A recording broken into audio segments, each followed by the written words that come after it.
You work so hard. You show up every day. You do what's expected of you. But deep down, you know the truth. One paycheck shouldn't decide how your life turns out. But what if your evenings meant progress? What if your weekends built freedom? What if your laptop became more than just a screen? This isn't about quitting your job.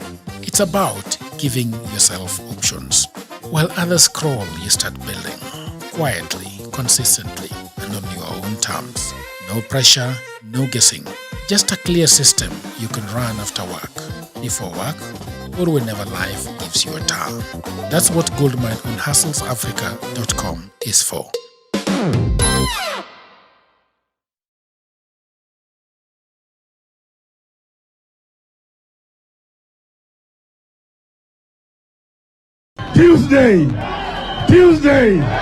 Tuesday. Haikuzo makasi ni watafute uongozi pamoja wasitafute. Kweli una maana gani? Una maana wewe ni binadamu ya mavi ya kuku. Mashamba yetu harambe. Nguruwe kujikanga na mafuta yake na Afrika itakwisha. Padani agosho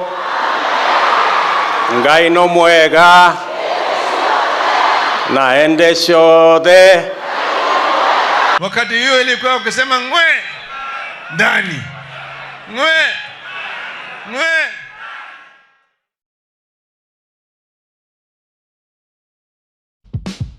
You work so hard. You show up every day. You do what's expected.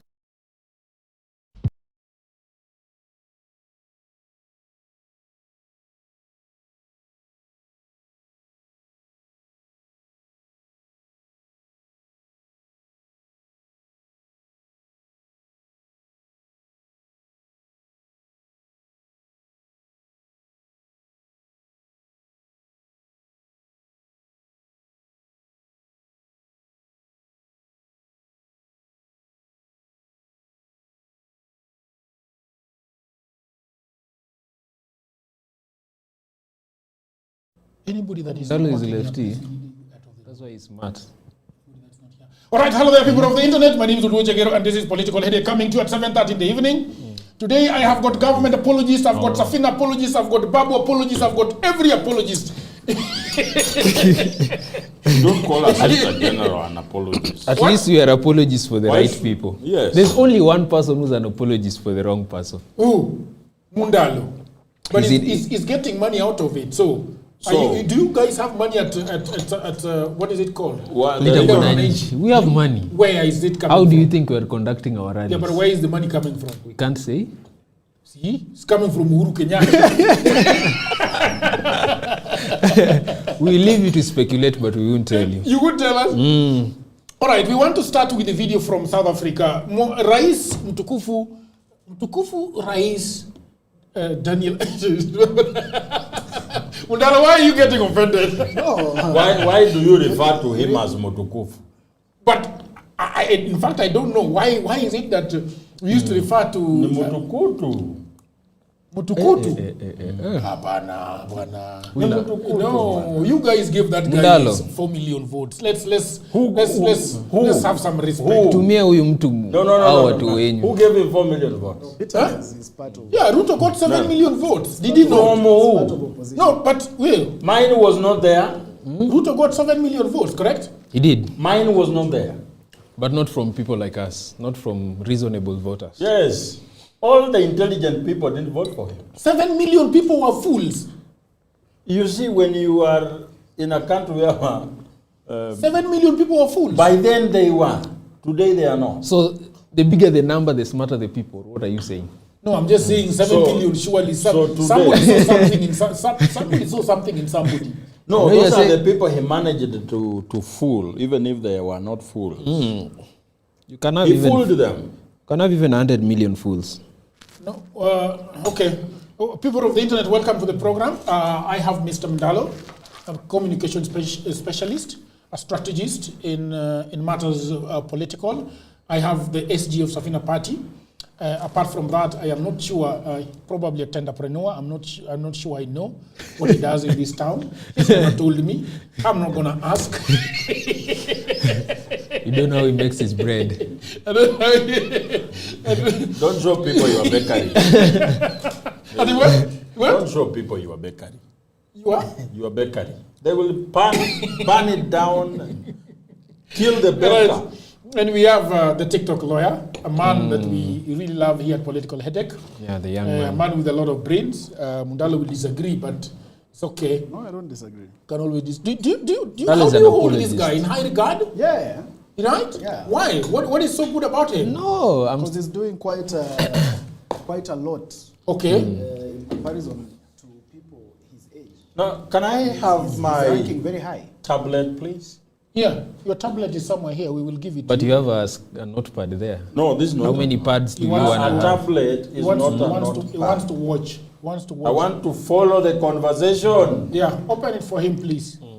Also, give me this one. The people of the internet must know who is the Secretary General of the incoming ruling party.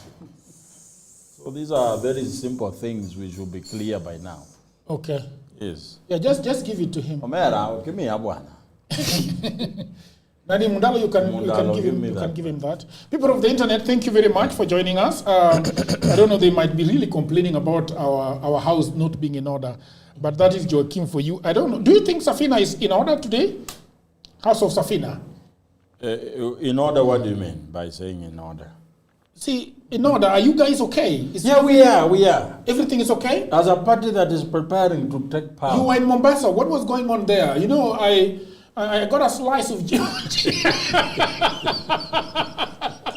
Acha kucheka. Mbona mimi nacheka na wewe unacheka? You know? I finally met the guy in a town hall meeting. And I think he really commands the room. He's a very good guy. I think, you know, the first agenda is very difficult to explain, but he tried as much as possible. What did you think about Mombasa, Mr.? Mombasa, generally, it was a good experience. I must confess that among the coastal towns, I had never been to Mombasa. Okay. Nilikuwa najipata tu Kwale, Lamu, Kilifi. Something always used to happen, and I never found myself in Mombasa. Yeah. And on that day, I actually did find myself. And what I saw from Mombasa, Mombasa was a welcoming city. And their enthusiasm of seeing my party leader was overwhelming. And they came in their numbers. Although I have a problem with them. Okay. With Mombasa, not Okay. especially the people from Mombasa. Mombasa has one problem. It's so dilapidated. But that is the same language that Vasht used yesterday, and people were wondering what is going on. I in was Mombasa. not able to see one good road in Mombasa. Apart from The around city? the Nyali Bridge, yes, around CBD. Roads are in bad shape. There is water around every roundabout, even when it's not raining. And I was wondering, Nairobi, we say that Nairobi is not a good place, but it's way better than Mombasa. Now, Mombasa is a tourist destination city in this country. There is need of a lot of work. If we do not do that work, then I do not see why we are saying we want to engage ourselves in actions that make sure that tourism in this country flourishes. But they have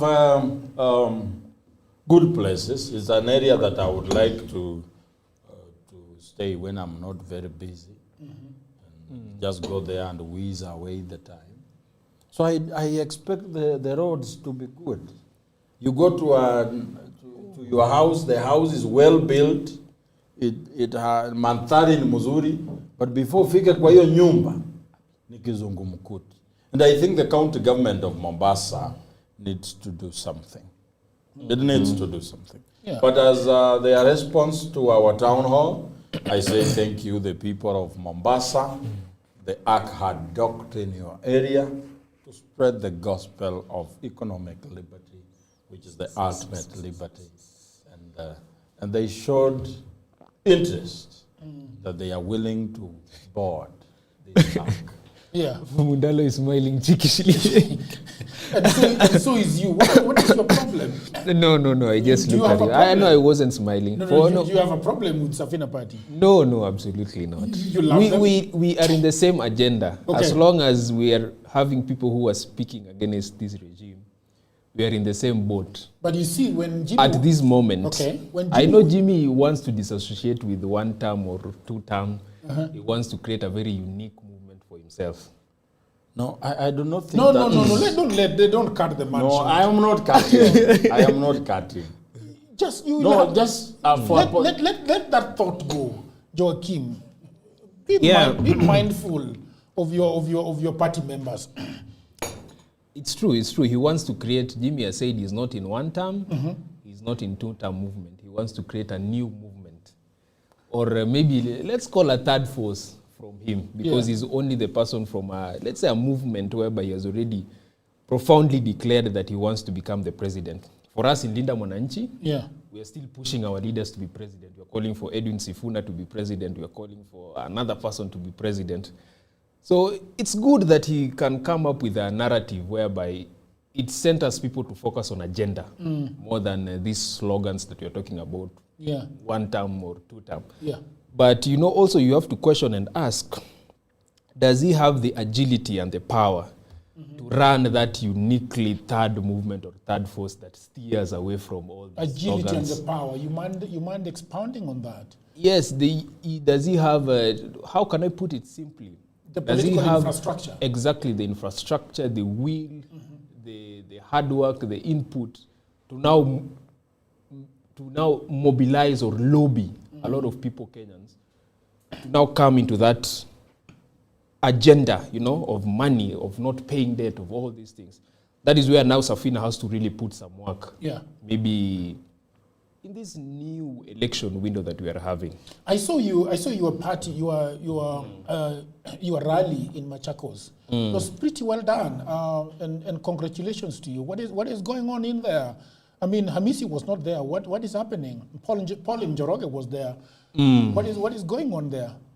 The rally, definitely for us. One thing about Linda Mwananchi. It is very easy for us to host rallies. In fact, we are only the movement that is organically having people turn up for our rallies. Organically. If you look at the side of ODM, they had to pay 200 million shillings to host a rally in, I don't know if it's Kimerembe or what do they call that ground? Stadium. And it looked like a music festival. If you look at UDA, they have to pay people 10,000 shillings every time to have rallies in State House. 10,000? Yes. So we are the only side or the only movement that can genuinely or organically get people to attend our rallies. So the same is what happened for Machakos. Immediately we made an announcement. Perhaps they realize that you're brokies, you don't have money, and that's a good thing? Because you don't ask people who don't have money, right? Now you're just pissing me off.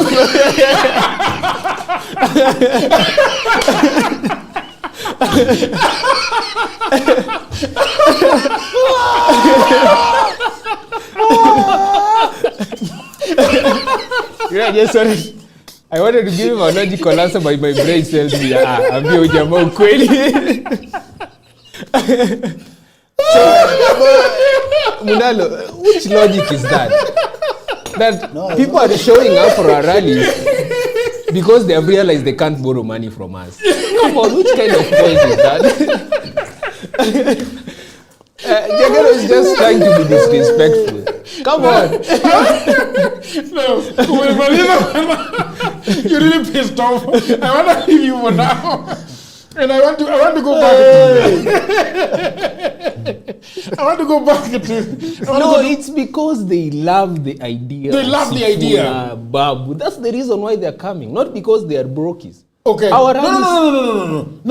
You did not get. You did not get me. I didn't say the people No, that that are was the attending point. are brookies, right? Yeah. I didn't say that. Yeah. No, I did not say that. Don't put words in my mouth. Yes. You know. You've not heard the Gero has said. No. These people have realized that people are broke. Exactly. Broke. Yes. Yes. That's So we what are I'm saying. not asking money from you. Yes. In fact, they're doing us a favor. Yes. By coming to our rallies. Yes. Because we are brokies. Yes. No. Okay. I don't because agree I'm with thinking, you. okay, everybody knows that Ruto has got some money. Everybody knows that Wanjigi has some money. Everybody knows that that Gachagua probably ODM, for example, has got some money. Yeah. Everybody knows that Gachagua is stingy, doesn't give money. Something.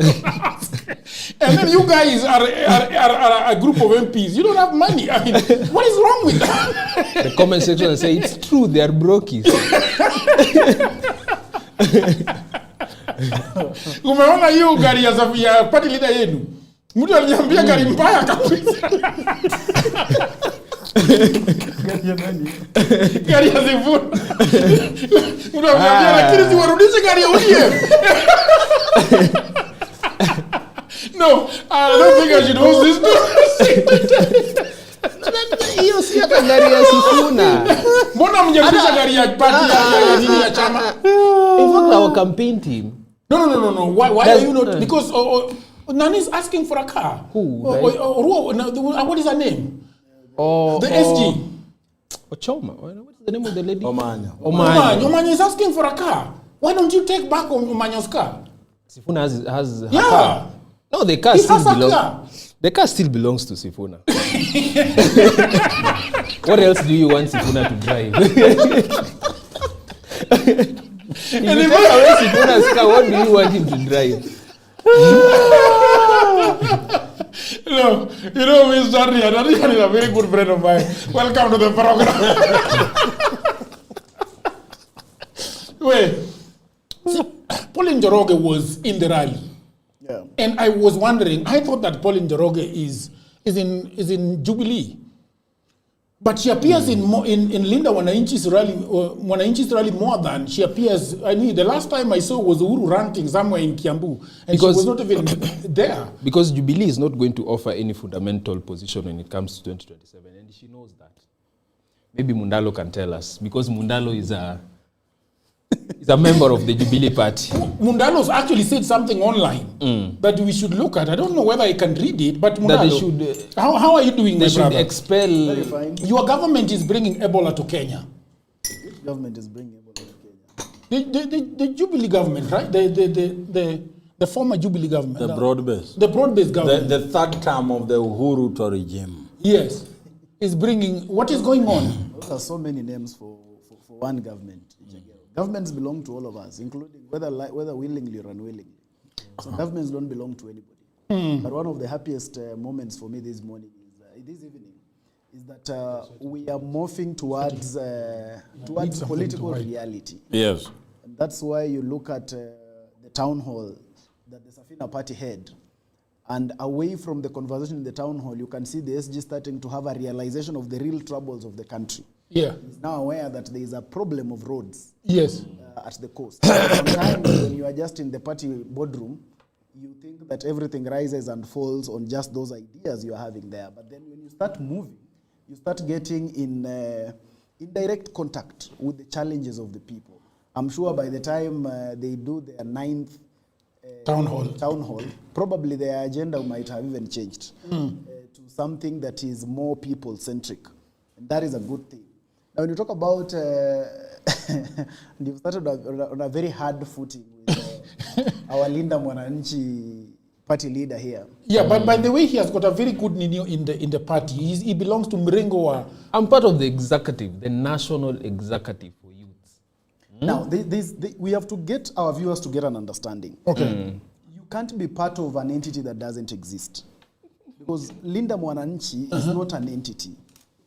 It is just a word. It is more or less a pressure group. It is like Wamama na Baba. Like Wamama na Wanjigi, Warembo na something. It's something like that. So it can't have an executive per se. Yeah. And the more we continue lying to the people that there is there is something that is an organ called Linda Mwananchi, the more we are lying to them. And that's why they can only exist more or less on a bouncing castle, but they cannot participate No, in what is I'll have actually to answer happening that one. in the sitting room. Okay. When you look at it, because politics, Jagero, and election is about direct participation. Now, we have had by-elections, so many of them, since the advent. Mundalo's mic is having a problem. That's the mic. That is the mic. That is the mic. This mic is the Well, problem. you will need to take back the mics we Bring used those to have. mic back. Yeah. Those mic are very dynamic. Kwanza your mic ukiongea kwa sauti. In fact, there's a way it's very good with it. Is it okay now? Yes. Say Fine now. something. They'll tell you to put it on your On your on chin. Dave, on your chin. Just like Obunga. You fine now? You are sure? Yeah. It could be. That is what they say. Yeah. And then you didn't hear yourself.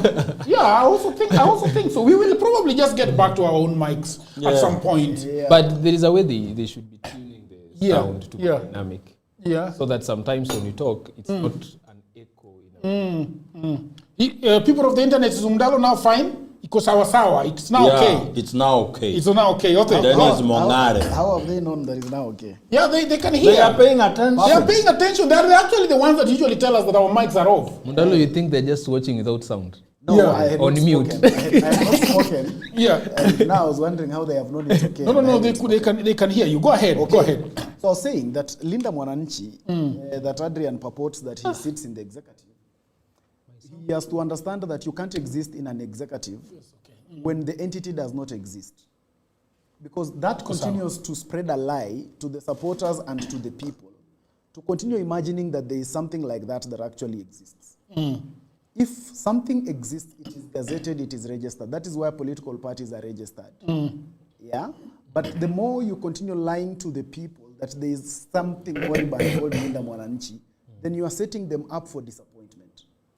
And that's why I said that what exists today as Linda Mwananchi is basically something that is participating on a bouncing castle, but not necessarily taking part in the reality of what is happening in the sitting room.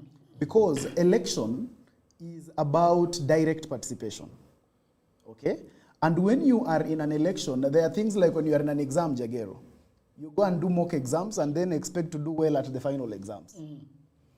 Now, this is an institution that claims to have very many people, but it does not participate in any mock exams. So we have had a lot of by-elections in the country. Now, when you listen to my brother Adrian, who is claiming to be an executive here, with all the support purportedly they have not participated in any by-election, meaning their political weight has never been measured, not at all. They even went to Kakamega 2 days prior to when a by-election was actually happening in that same Kakamega. They had a mammoth crowd, but when they left, the election was won by UDA. That is the political reality. You look at it today, they made a lot of noise as we are moving towards the by-elections, and you know the results, they are out there for everyone to see. Now we're having a by-election in Olkalau. And again, this group that purports to be having a mammoth support of Kenyans has no candidate in that by-election. Nobody is a candidate called Linda Mwananchi, a candidate. So you see, at the end of the day, you are more or less operating more like a pressure group whose political weight has not been measured. And when we talk about the post that I made about the rally that they had in Machakos, I have been a political party official before, Jagero. Yeah. And coincidentally of that same Jubilee Party. One of the things that binds you as a political party official is that you must communicate the agenda of the political party, you must communicate the ideal of the political party, and you must propagate what the political party stands for. Yeah. When you even check our laws say that when you behave in a manner that shows that you are supporting another political party, you are deemed to have resigned from your previous political party. Now, the bad manners that we are seeing today is that you have a political party official or probably what I saw as fascinating is I saw Jubilee's political party secretary, organizing secretary, endorsing the candidature of the Wiper party leader and even giving him a deputy from ODM. Yeah. Yet Jubilee party itself has a presidential candidate in the name of Matiang'i. Yeah. So it becomes quite a juxtapose, and that is how you see that there is a lot of confusion in this institution called United Opposition. But then even as that happens, it is now the double standard in manners that sometimes puzzles me. Because you look at the manners, Jagero, Sifuna is hailed and praised for disagreeing with his own party and reading on a different script, and that makes him a hero. Now, you look at the other side, there are people like Ngunjiri Wambugu inside Jubilee Party questioning the operations of Jubilee Party, but they are now called moles. They are called moles because they are questioning the party. And now you have a party official in the Jubilee Party. Yeah. This party official is in fact endorsing the candidate and the presidency of a candidate in Wiper Party with a deputy from ODM. But that is not considered anything abnormal. Yet the political, the members of the party who are advocating for the party position are the ones who are now being called moles. Now, this double standard is what is sometimes very fascinating within the politics of our country. Let me answer Yeah, that double but standard. first of all, we need to Yeah. understand if this sound is working. If it's not working, then we go for a break. Actually, and they're make saying our that minds. mine is not also working. Yes. Wait, I've sent you something. We're fixing sound. Bring the other mics. We want to use them. So you have got. We will be coming shortly, and then we have got the ads there. You can work on them as we wait for the other. Because we can't go for 2 hours just being anxious about sound the whole time. He still had a problem. Yes, it is having a problem. They still couldn't hear you. So they're not even hearing me. They were hearing you, but it is.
HustlesAfrica.com, a guide to high-paying online jobs. At HustlesAfrica.com, you'll discover the jobs people are doing from home, the platforms where opportunities are found, the skills that open doors, and the practical steps to begin earning. Go to HustlesAfrica.com today.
HustlesAfrica.com, a guide to high-paying online jobs. At HustlesAfrica.com, you'll discover the jobs people are doing from home, the platforms where opportunities are found, the skills that open doors, and the practical steps to begin earning.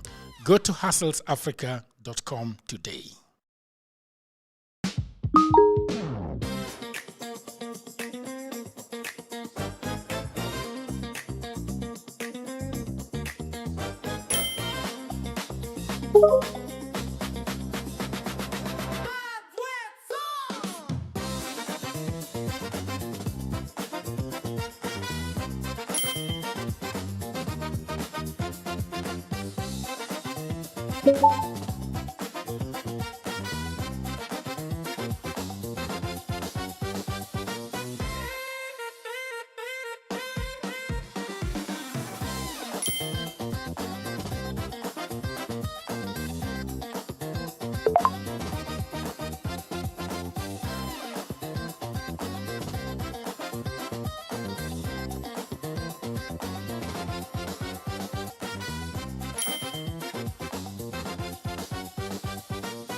HustlesAfrica.com, a guide to high-paying online jobs. At HustlesAfrica.com, you will discover the jobs people are doing from home, the platforms where opportunities are found, the skills that open doors, and the practical steps to begin earning.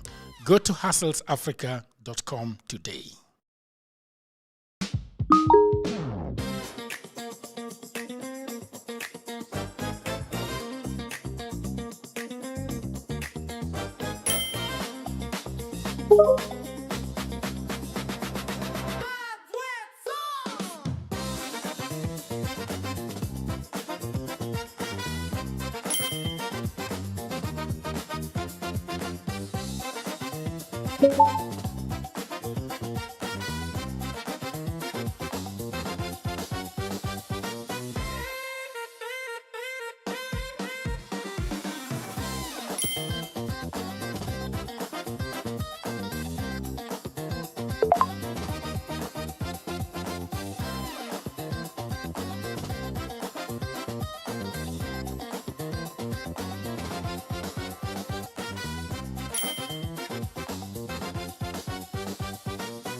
Ukiambiwa tu. All right, thank you very much, people of the internet. We are back, and Mundalo is having a big mic on his face. Joachim is having his own. Adrian is full of witchcraft. This boy believes that mics don't like him. He believes that my mic is not going to work at Jagero studio, and he comes and it's chaos. Yesterday we were just having a and good time. anytime I point it out, I'm right. Look at the mic. Mundalo's mic was not working. In fact, mine was working perfectly today. Okay, so it's a really it's feedback. So people of the internet, are we being heard? Okay, are we supposed to be on? I see you as you're on. Okay, that is fine.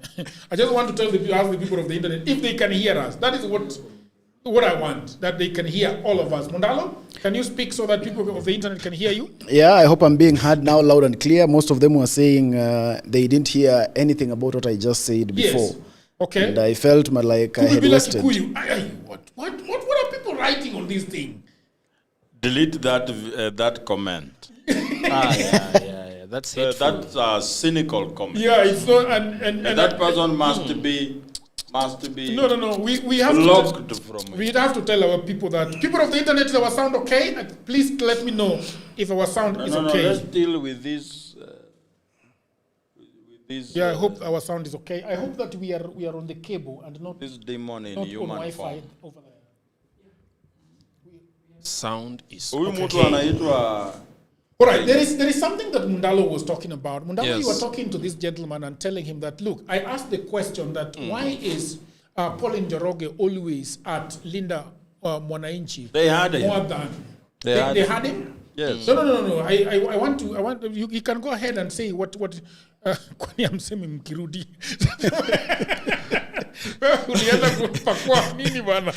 He wanted you to call him. Yeah, loud and clear. People are saying loud and clear. Now they can hear people as well. Of the internet, I hope you can hear Mr. TikTok lawyer. How are you doing? Are they you can right? hear me. I've loud already and gotten clear. feedback Yes, here. loud and clear. Thank you very much. Loud and clear. Joe Kamau. Joachim, Safina Pesa. How are you doing the other side? Say something so that people can hear you. Sauti ni safi na pesa. Sauti ni safi na pesa. Sound is okay. So you were talking about there is this thing. I think that when we were outside there, I was trying to get your opinion, and I was telling you that I think that we are having one of the weirdest electioneering period. Yeah. Because nobody knows nothing about what is really going to happen. So we have Gachagua, who is having a court case tomorrow, next week on Monday. Yeah. We have Safina Party, Wanjigi has come out and is going all over the country. You know, he's probably the only Kikuyu name that might be on the ballot. I asked Wamboi down at the coast that when everything happens, that there is no any other Kikuyu but Wanjigi on that ballot box. Do you think that these people are not going to, the Mount Kenya is not going to vote for him? Right, I did not get a clear answer from Wamboi. Yeah. And then we have this big team. That I don't know if you've seen bees walking together. Like we have Gachagua here, we have Matiang'i here, we have Sifuna here, we have Big Babu here, we have so Matiang'i. many. We have Willis Raburu. You know, what is going on there? And you're telling me something. You have really lumped up so many things, Jagero. I don't know which matter you even want me to begin with. But if we have to begin with the matter about that we just finished with, about matters Linda Mwananchi, and that is where my friend was getting agitated because I was telling him that you cannot be an official or an executive of an entity that does not exist. There is actually no entity that exists called Linda Mwananchi. It is more or less a pressure group. It is more or less the same things like Wamama na Raila, Vijana na Nini, and something like that. So that's what I was saying. You can only exist as an official of an entity that exists legally. And you know he's a lawyer, and I'm sure he knows that pretty well. So the more you mislead your audience and make them think that Linda Mwananchi is actually a legal entity, the more you are planning to disappoint them towards the election. Because towards the election, you don't put pressure groups on a ballot paper. You put a political party. So the more you start hoodwinking my elder brother Sifuna and calling him a party leader of Linda Mwananchi, when it's not true, then you are actually just doing that, hoodwinking him. It is important that if you are to morph into a political party, you just do it legally, then become a political party. Because what is happening today, Jagero, is that you are causing political excitement that might not necessarily be political support. And that's what I called that you might just be playing on the bouncing castle when parents are actually having dinner somewhere else, or having lunch or taking drinks somewhere else. Is having dinner. Now, what I call this bouncing castle is this. In politics, we have processes and we have things that actually describe the politique. And like in exams when you are in school, I was saying that you have mock exams, you have end of semester exams, you have end of term exams, and then you have a final exam that then determines what you become. Okay. Now, in an election, what that is are by-elections. Now, if you are an entity that has the people and is a political outfit, you participate in by-elections so that you can be able to test the waters, you are able to know the level of support as we head to the main election. And I was saying Linda Mwananchi was in Kakamega 2 days prior to having a by-election in the same Kakamega. Did they have the crowd? Yes, they did. Was there euphoria? Yes, there was. Was there excitement? There was. But what really happened at the vote? At the vote, the candidate that won was a UDA candidate. The same happened in the subsequent by-elections. And now, when you look at even the upcoming by-election in Olkalau, we have candidates who are in these for that by-election. We have a UDA candidate, we have a DCP candidate, and we had a Jubilee candidate who threw in the towel, I think, yesterday. Yeah. And there was a press conference, and they agreed that they are going to Liwe Liwalo Ruto lazima ashindwe huko Olkalau. And so that is how, and now that also speaks to the democracy, because Jagero, the candidate is somewhere in Olkalau campaigning, but the people dropping the candidate are party principals. So that just shows you the confusion that is here. So, and even at that, Linda Mwananchi still doesn't have a candidate in that Olkalau. This Linda Mwananchi that purports to be having everybody in Kenya, they still do not have a candidate there. So at the end of the day, you have political euphoria, yes, but it cannot be measured, it's not measurable. It's pure excitement that is not translating into the actual vote. So people are just supposed to sit and bank on hope that something is going to happen towards the end, and voila, Linda Mwananchi is going to come and just rescue them. But somehow they must see you participating somewhere as we head to the election. They had a party with reconnaissance. People's reconnaissance. The People's Reconnaissance is a political party. Which is owned by Amisi, and I think Caleb Amisi has left. He was not in Machakos. And they have not come out. They have not come out to actually say that is their political party, because we can't just speculate when you want that you have a party, because even Karoli Omondi, who is still with Linda Mwananchi, also has a political party. So we can't just speculate. They must be able to come out and be very outright with it. The same way they are coming out with the confusion of Jubilee Party Deputy Secretary General, Jubilee Party Organizing Secretary, declaring support for the candidate in Wiper, and even giving the candidate of Wiper a deputy from ODM, yet Jubilee itself has a presidential candidate in Fred Matiang'i. Now, this confusion is part and parcel of what makes this larger opposition rhetoric. And that's why I was telling you that sometimes they give us it becomes a double standard when the leader of Linda Mwananchi, Honorable Sifuna, is celebrated because he disagreed with his own party and everyone in it, and that is supposed to make him a hero. Okay. Now, when you come to the Jubilee Party, they have a member, Ngunjiri Wambugu, who also is questioning the political party. But instead of my friend Adrian and others making Ngunjiri Wambugu a hero, they are saying he is a mole. And then you look at the party officials of the same Jubilee Party officials are endorsing candidates from other political parties at the expense of their own political party. But that is not supposed to be pointed out.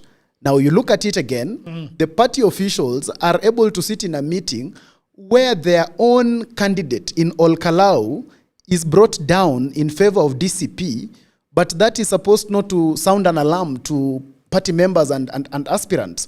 I think as one of the people who was a ranking official of the party, I must be able to submit that I'm utterly disappointed at what the party is standing. Let's allow this gentleman. There are several accusations that are coming the way of Linda Mwananchi, and I would like you to address them properly. First of all, Mundalo is saying that you're partyless. You are like Wamama na Raila. So what is going on there? all those. In fact, the problem with Mundalo is a very smart person. Yeah. But the moment you become an apologist for the government, there is a certain limitation that they just naturally place when it comes to their, postulation or maybe reasoning at a particular point. First of all, you ignore the fact that any profound political change in any country, if you read history, whether it's in Russia, it's in China, it has never started with a party. The most profound change in most political system has always started with a movement. And the reason why it has always started as a movement and not as a structured mechanism is because the system that is set up in that place always puts up measures to undermine the people who are trying to get that structure. Even with a method like trying to register a political party. The moment even Linda Mwananchi tried to register a political party, the moment it was already a wave, the moment it already conducted its first successful rally in Kitengela, there was already 3 people who had already suggested to register Linda Mwananchi, who were not affiliated even with Linda Mwananchi. But they were ready to get that copyright of that name so that Linda Mwananchi does not register as a party. So we have no problem with people who are going to call us that we are people who lack structure, we are people who do not have a party. We would like everyone to continue with that rhetoric, especially from the people of the government side or other parties that feel that way. But our connection with the people will always remain organic. What we will focus on right now is that if we show up at Machakos or we show up at Thika, we will want our people to come so that we can discuss the issues of our country. We'll show up there and we'll talk about the shortcomings of this government. That is what we are going to focus on. Because according to the following that we have garnered from the Kenya, the genuine following that we have with Kenyans, if today, even if it is one day to elections, now I'm being sarcastic, we decide to come up with a party, we are quite sure that we have more numbers, more than all these other parties called Jubilee or whatever parties are saying. It's because we know that the Linda Mwananchi movement that they look down upon so much has so much momentum, more than even the ruling party of the state today. But aside from that, we are fully aware that this is a structured game that we have to play at the end of it all. So Linda Mwananchi will have a party. That is something that is for sure. And in Kenya, there is no shortfall of parties. Kenya right now has a lot of parties. In fact, there are people who are still registering parties right now. Even someone who wants to buy an MCA somewhere is already thinking about registering a party without even thinking of how we'll have a presidential candidate. So we have no problem with having a party. Even the person who's the president today never had a party up until the last few months to election. That is when they bought UDA. So we have no problems with issues to do with getting a party. We will have a party soon or later. But one thing's for sure is that when we have that structure, if we already have this kind of following right now without that structure that the purport we lack, if we have that structure, then you should expect more from Linda Mwananchi. Can I ask you a question then? Ask because you hold some sort of position there. What did you call it? Youth what? Executive whatever. What is it called? Yes, I'm the political strategist for the national executive. National executive. What comprises of the national executive at Linda Mwananchi? The national executive comprises of so many leaders. We have our youth caucuses. We have our women caucuses. We have our mobilizers. We have a lot of people. All right. So it looks like down there things are really working and there is a structure as you move down to the grassroots. And in fact, but take me up. In fact, that is why. Take me up a little bit. And the good thing is that is why we don't feel like we need to prove a point to people who are saying Linda Mwananchi lacks a structure. No. Because the moment I move out of this room, I'm going to a meeting whereby everybody holds a position. I'm going to a meeting whereby there is already bank accounts for how much you're supposed to be spending on rally. I'm going to a meeting whereby everybody, I'm going to a meeting whereby everybody knows the roles that they're having. So outwardly... The bank account is sole proprietorship. What is it? You're a lawyer. Tell me how it works. No, part of the survival of Linda Mwananchi also thrives in secrecy. Which is very important because we understand the cabals and the people in government that you're dealing with. Trying to close your account. Exactly.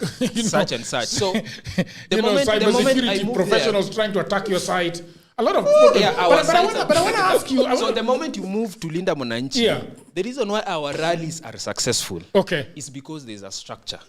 Before there is a rally, we have a team that is already on the ground. Advanced to team. assess the situation. Talk to the people. Not to bribe people like all these other parties. Yes. So if you say we lack structure, then how are we successful? Can I ask you a question though? Because I don't think you answered it. You attempted to describe a structure going down to the grassroots. But I'm coming up. How does the structure look like up here? Okay, coming up to the structure. You know the structure that is up there? Yes. How does it look like? The structure that is up there, first of all, that is a public structure. If we are now going to talk about who's the presidential candidate, who is the chairperson of Linda Mwananchi, who is the secretary general of Linda Mwananchi, that one is not there. It is absolutely But you have grassroots.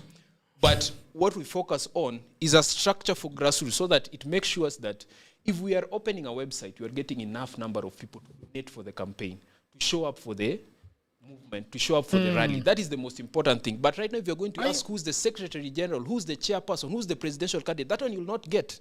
Because I know Mundalo will send guns to their for premises. Sure. I have seen Mundalo's guns. But let me ask you a question before I go to him. So to whom do they report? Because you have got grassroots. But to whom do they report up here? We report to the ideology. We don't report to anyone in Linda Mwananchi. Okay, I want to move this gentleman. Joachim. Joachim, why do you want to go before Joachim? No, because you see, very excited. Joachim, for once, Joachim is willing to listen. You see, Adrian says that we are purporting to say that they don't have a structure. No one is purporting to say. It is the truth that Linda Mwananchi is not a structured entity. A structured entity is a registered entity. And it's a lie for him to say that there are bank accounts that are receiving any money. Why? Because you can't have a bank account without being an entity. It is very sad today that I'm explaining legal jargon to a lawyer. Because it is either when we say we have a bank account, we don't mean that there's a bank account registered under Linda Mwananchi. So you mean that we have finances. If you're smart enough, you can take that key point from me. Okay. The financiers might be the people. I'm not alluding and saying that there's a huge financer. How much have you been given? I don't even know. But you should know. But I also donate to the. If people are donating to a still number, you should donate. know. I also volunteer. I donate money to the movement. Cash. Okay. You see, you cannot be a transparent organization with hidden accounts. It essentially doesn't work like that. And you see, the other thing that comes out heavily is that I like the fact that Adrian says that when they need to have a political party, they will. Okay. Why do I like that fact? Because it essentially shows that they have given up on saying they are ODM. Because what I expected them to say is to insist that they are taking charge of ODM. But it's nice that they have gotten to a place where they have made peace with the fact that they are actually not ODM. And this was able to be defeated when ODM stopped calling themselves Linda Ground. And I think that is one of the master strokes that whoever advised ODM really did. The moment ODM stopped being Linda Ground, Linda Mwananchi lost meaning. So they now have to canvas the stories around how can they now be an entity of their own. And you cannot be able to be seeking public office to serve the people, but you are shrouded in secrecy. Because who then do you fear? Because if you have all the people on your side, nothing is actually supposed to scare anyone. And we live in a country, Jagero, of the rule of law. If there is anyone who would be, I would describe as the single biggest enemy probably of this administration, would be a person who was impeached. But he has a political party. It is known that it's DCP. The question I want it is a moving organization. It's a moving. So saying that having a political party, there is someone who will be able to deal with it. Kenya is no longer there. Kenya is at a place where everyone will be able to have their institution and it will actually be able to move. So when you are busy moving up and down, and you asked rightfully and you said, you cannot have a structure that goes downwards, but it can't come upwards. And I want because to, then, because I'm not very good with party politics and how it works. I understand it fairly well. And I'm asking you, when somebody says that they have got grassroots infrastructure, yeah, and as it comes up, yeah, probably you know how this works. I know. How do you imagine for me how that works? The party structure works like this, Jagero. Okay. The highest organ of a party is the National Delegates Convention. Okay. Those are the members of the political parties in their entirety. Then the second highest organ, which is the operational organ of the party, is the NEC, the National Executive Committee, which my brother purports to be an advisor to. Okay. You can't be an advisor to an organ that does not exist. Because he's saying he's an advisor to the NEC. Then when you ask him about the membership of the NEC, he says they are not there. Yeah. So who is he advising? You can't be advising the air. So the NEC is the second organ. Who is the composition of the NEC, Jagero? The NEC. One minute. I'm coming back to the you, NEC. The NEC yes. is chaired. Safina Pesa, hang on there. Yeah, and I'm sure Safina Pesa understands this very well because he's a political party leader. Yeah. The NEC is made up of the party leader, who is the chair of the NEC, the deputy party leader, the secretary general, the national youth chair, the women league chair, the organizing secretary, and all those. Those are now members of the NEC. When you come now from the NEC, you go to the secretariat. Those are the operational people that run the day-to-day affairs of the party. That's where you get directors and probably advisors. The position he purports to have is a secretariat position. Meaning when you have that kind of position, Jagero, you are an employee of the organization. Are they cheating him? So you can't be an employee of an organization that doesn't exist. Yeah, because then he's saying it doesn't even exist. Because that's the truth. It's not me saying. Yeah. Because a political party is gazetted. When we talk about But then Mundalo, I think one of the feelings that a lot of people are having with people like you that hold this opinion that there should be a very stringent structure within Linda Mwananchi. They're saying stop digging us. Stop telling us what to do.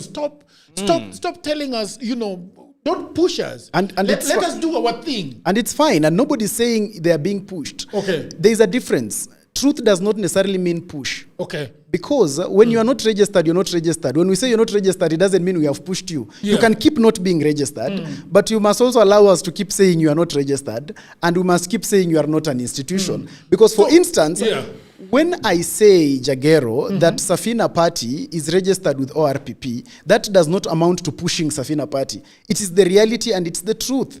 So sometimes the problem with us, Jagero, is that we attach our emotions too much into the politique. Okay. And that's why when we discuss matters like Linda Mwananchi, because of probably your love or lack of it, you want to judge what we say depending on your love or lack of it. But sometimes what we are saying is basically what is the truth. For instance, when I talk about the National Executive Committee, it's true that it exists on an entity that is a registered political party and is an institution. Correct. That does not change just because you are in love or you're not in love with the institution. Okay. So that is it. So what we're talking about is Linda Mwananchi can choose to do whatever they would want to do. But the first thing you must remember, Jagero, is that the argument of Linda Mwananchi was that they were protecting the gains of ODM. And that's why their party leader continued saying, akiwa bado, katibu mkuu wa chama cha ODM. With ODM's car. Exactly. And that's why, Jagero, Honorable James Orengo declared himself the party leader of ODM. Because Linda Mwananchi continued being an entity affiliated to ODM. Today, one of their advisors is now telling us, no, when they choose to have a party, they will. That essentially shows that they have actually stopped being ODM. So they are onto something else. Even as you answer this question, I want to ask you, your whole movement is bastardized by the things that you guys say. You are talking about phantom positions. Who created this? How did you come with this thing that you had? First of all, before we took so much route, I personally, to Linda Mwananchi, I also had the same questions. And you can remember a few months ago, I had the same questions that Mundalo was asking. But the moment I also got deep into it, I got to understand. You had your Damascus moment at what point? Exactly. I got to now understand how the plan of the movement, the goal of the movement, and how we are going to end up in 2027. In fact, I've loved one comment here that I said, Adrian, be very careful with the questions of Jagero. With what? With what? Because the questions of Jagero, you're asking very critical questions. If I tell you that we have this, Jagero, you want me to tell you that, hey, can you please tell me what you have? Tell me the name of that bank account. Tell me the financer. Tell me this and this. Absolutely not. In fact, right now we are very comfortable with this rhetoric of trying to call us an unstructural movement or a movement that is not registered, lacks a political party, lacks a president. We are very comfortable with our opposers or our competitors calling us that. But it does not derail our movement. In fact, we have become so much of a big movement that the only reason that they can find to discredit Linda Mwananchi is to talk about things such as we lack structure, or things such as you people do not have a party, you people do not have a presidential candidate, because they want us to declare our clear intentions. So that they can go after you. So that they can come and undermine us. So that if Sifuna says he wants to become president, they can try and shoot him here in the street. So that if someone says we are having this political party, they will prevent us even from opening a bank account. That is what they want, and we are not going to succumb to that. We are going to be ambiguous, and we are going to be vague. We are going to put up something that we call weaponized incompetence, as we love to call it. We are going to act as we are incompetent in this structural movement, but when the time comes, we will act. I think that you are also very. I think that there is a lot of naivety on your side to think that the government doesn't know anything that you guys are doing in that small little corner. I think the government knows everything that Plus, you are doing. But I want to the government is Joachim, everywhere. Joachim is willing to listen. You cannot keep quiet forever. Joachim, you cannot keep quiet forever. Why are you keeping quiet? Why are you mum about this issue? At least give a general statement. Give a general statement. You know, I really understand this guy because he really sympathizes and empathizes with Linda Mwananchi. It's because he cannot say anything against us.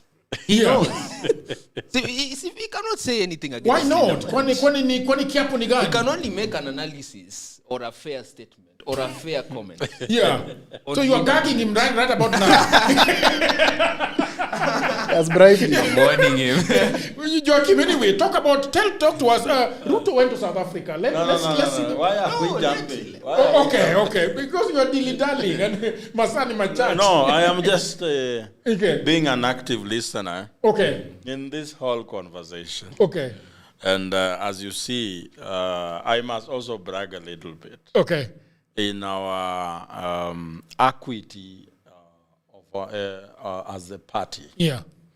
We are projecting our sight beyond just mobilization and structure. That's why I do not have a problem with anyone who doesn't have or have structure. Okay. Because the question should be, what is your structure as you structure yourself? What is your end goal?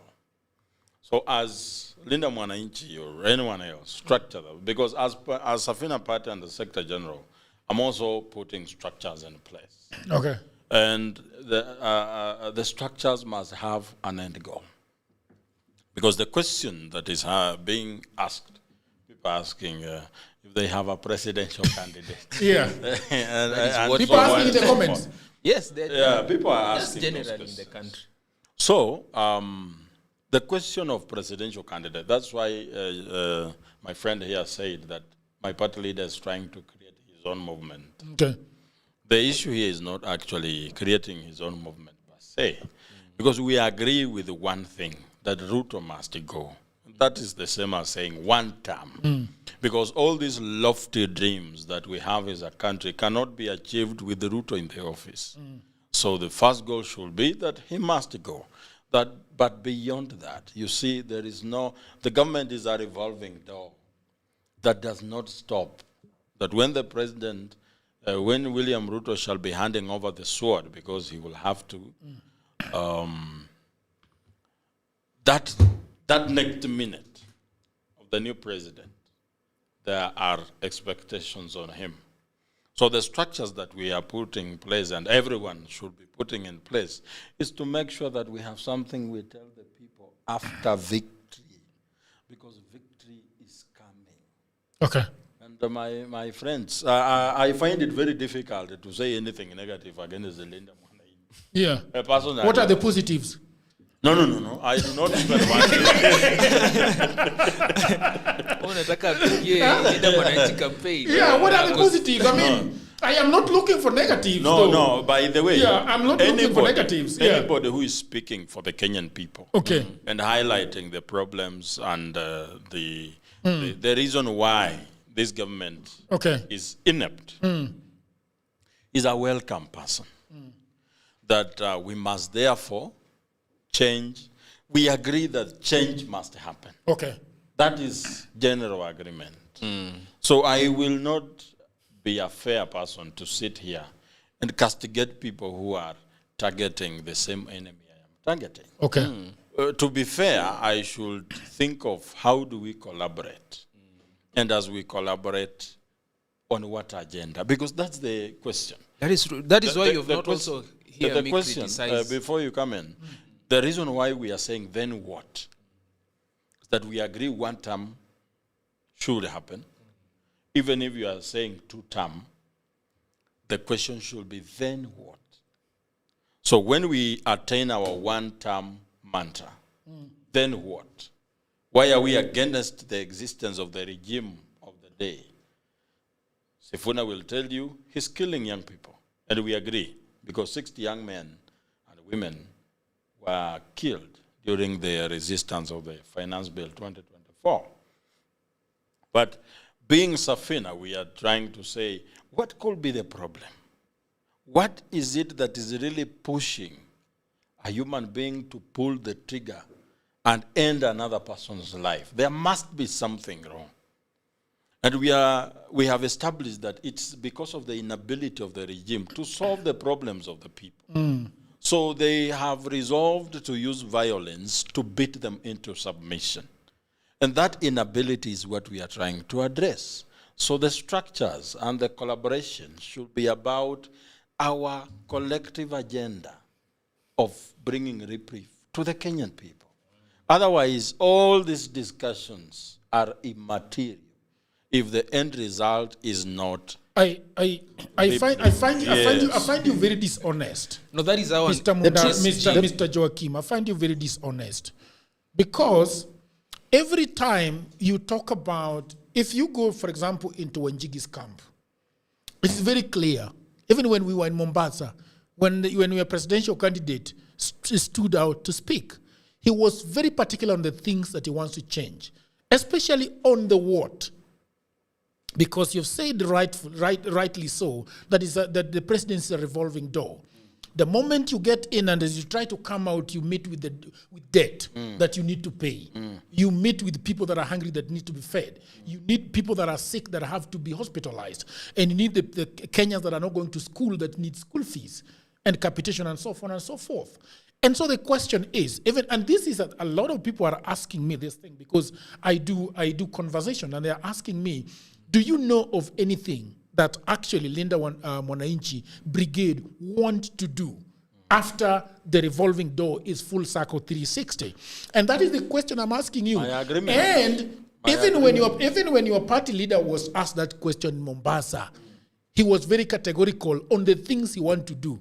Are there things that Linda Mwananchi want to do that you know of? So I agree that the question of how are you going to solve the problem is prominently missing. And not just Linda Mwananchi, every other colleague that we have within the opposition. That as a party of Safina, we are the only party with the how and the what that we are going to do immediately. You saw my party leader when he said that immediately he puts down the Bible of swearing in. Yeah. First executive order.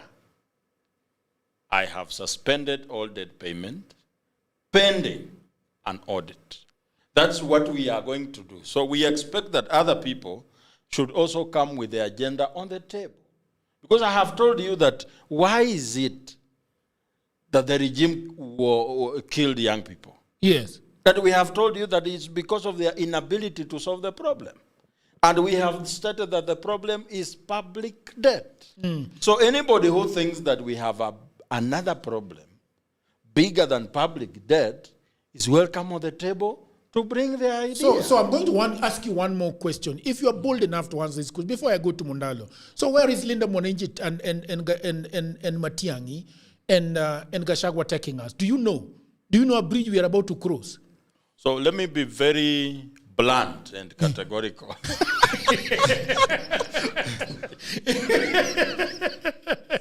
Because you are pushing me to be, I am trying to be very modest. But for the nation's sake, okay, for everyone's sake, yeah, I have not had an agenda beyond one term. Yeah. So, and that's why I said I agree with the agenda of one term. I want it like today. But what do we tell the people after it? Okay. So as to where, and that explains the question why I was angry at Sifuna when he said he will work with Gachagua. Yeah. But let me ask you, Jagero, one thing. Let me go to Mundalo. No. First. Let me go to Mundalo. First, Jagero. Okay, at you Jagero, go on. at what particular point does a leader who wants to replace a regime starts talking about his manifesto for the people? Because when people talk about agenda, like what you want to do, they're simply just talking about a manifesto, despite the fact that that's not the word we want to use. Because we just think of a manifesto like just a simple document that someone launches some weeks before election. But a manifesto is what someone sells during a campaign period. Okay. Ask yourself, are we in a campaign period? Are we not? We are not in a campaign period. What are you guys doing around the country? If the president who Listen, is sitting on the in seat fact, is campaigning. No, we are not on a campaign period. What are you? Okay, where in are fact, we? the people you should be questioning is why is it that the presidential side or the ruling party is seemingly being in a campaign season or a campaign mood, instead of actually focusing on working for the people. So what we are saying also is it's not yet a campaign season. Okay. If the campaign window opens up, we will come up with our manifesto as Linda Mwananchi. In fact, Linda Mwananchi is not campaigning right now. What Linda Mwananchi is doing is addressing the problem with this regime. And the problem is this regime is only reacting by campaigning instead of actually solving the problems. If we say that we have a problem with this, we have a problem with this particular deal that is there, what does the government do? They call up to 10,000 people with UDA t-shirts in State House and address those issues. Okay. If we say that, this is the problem with the government, what does the government do? They go to a simple by-election and spend over $1 billion just to make sure somebody is re-elected so that they can maintain their image. Okay. So we are not in a campaign period. Great. We're not selling any I love what you're right saying, now. but it's very interesting that Orengo has actually essentially abandoned Siaya County. And he's all over the country, but he's not campaigning. Anyway, let's go to... You see, Jagero, Can I chime in? if I can just go ahead, Nadi, because you see, you're making me an observer. You're making me an observer. Kidogo tu. See, I have been on several platforms. We are coming back to you right away. I have been on several platforms with my friend Adrian. Okay. And for the very first time, I am hearing him struggle to put out his point. It's because I don't want to put out a point. He's never struggled anywhere. And I'm wondering why. And that still takes us back to what we are saying. Yeah. That please, even as we complain about the problem, because there is no more complaint about this government. You complain about Ebola, tomorrow they do something you need to complain about. Yeah. You complain about it, tomorrow they do another thing. Yeah. You are like a person cleaning a compound full of trees. Yeah. Ukifika kule, majani imeanguka tena unaanza tena. So the thing is, hii majani inaanguka kutoka kwa hii miti. Tunafanyaje? Yeah, tukate mti. Kama wewe unakuja na agenda ya kata mti, sawa. Okay. Ingine akuja na agenda ya kusema wacha tuweke neti, hii majani ikianguka inaanguka, tunachukua tu neti badala ya kushinda tukifagia. Okay. Because this government will tire you with complaining. Yeah. They will tire you. You will wake up today, they have shot people in Laikipia. Tomorrow, the CS for Health is in Parliament saying we will not do public participation. Tomorrow you wake up, they have no domestic estimates in the budget. Tomorrow you wake up, they are coming with a finance bill. Mambo ni mingi. So it is about us because we are the ones complaining. Okay. We cannot be waiting for those people oppressing us to come up with solutions.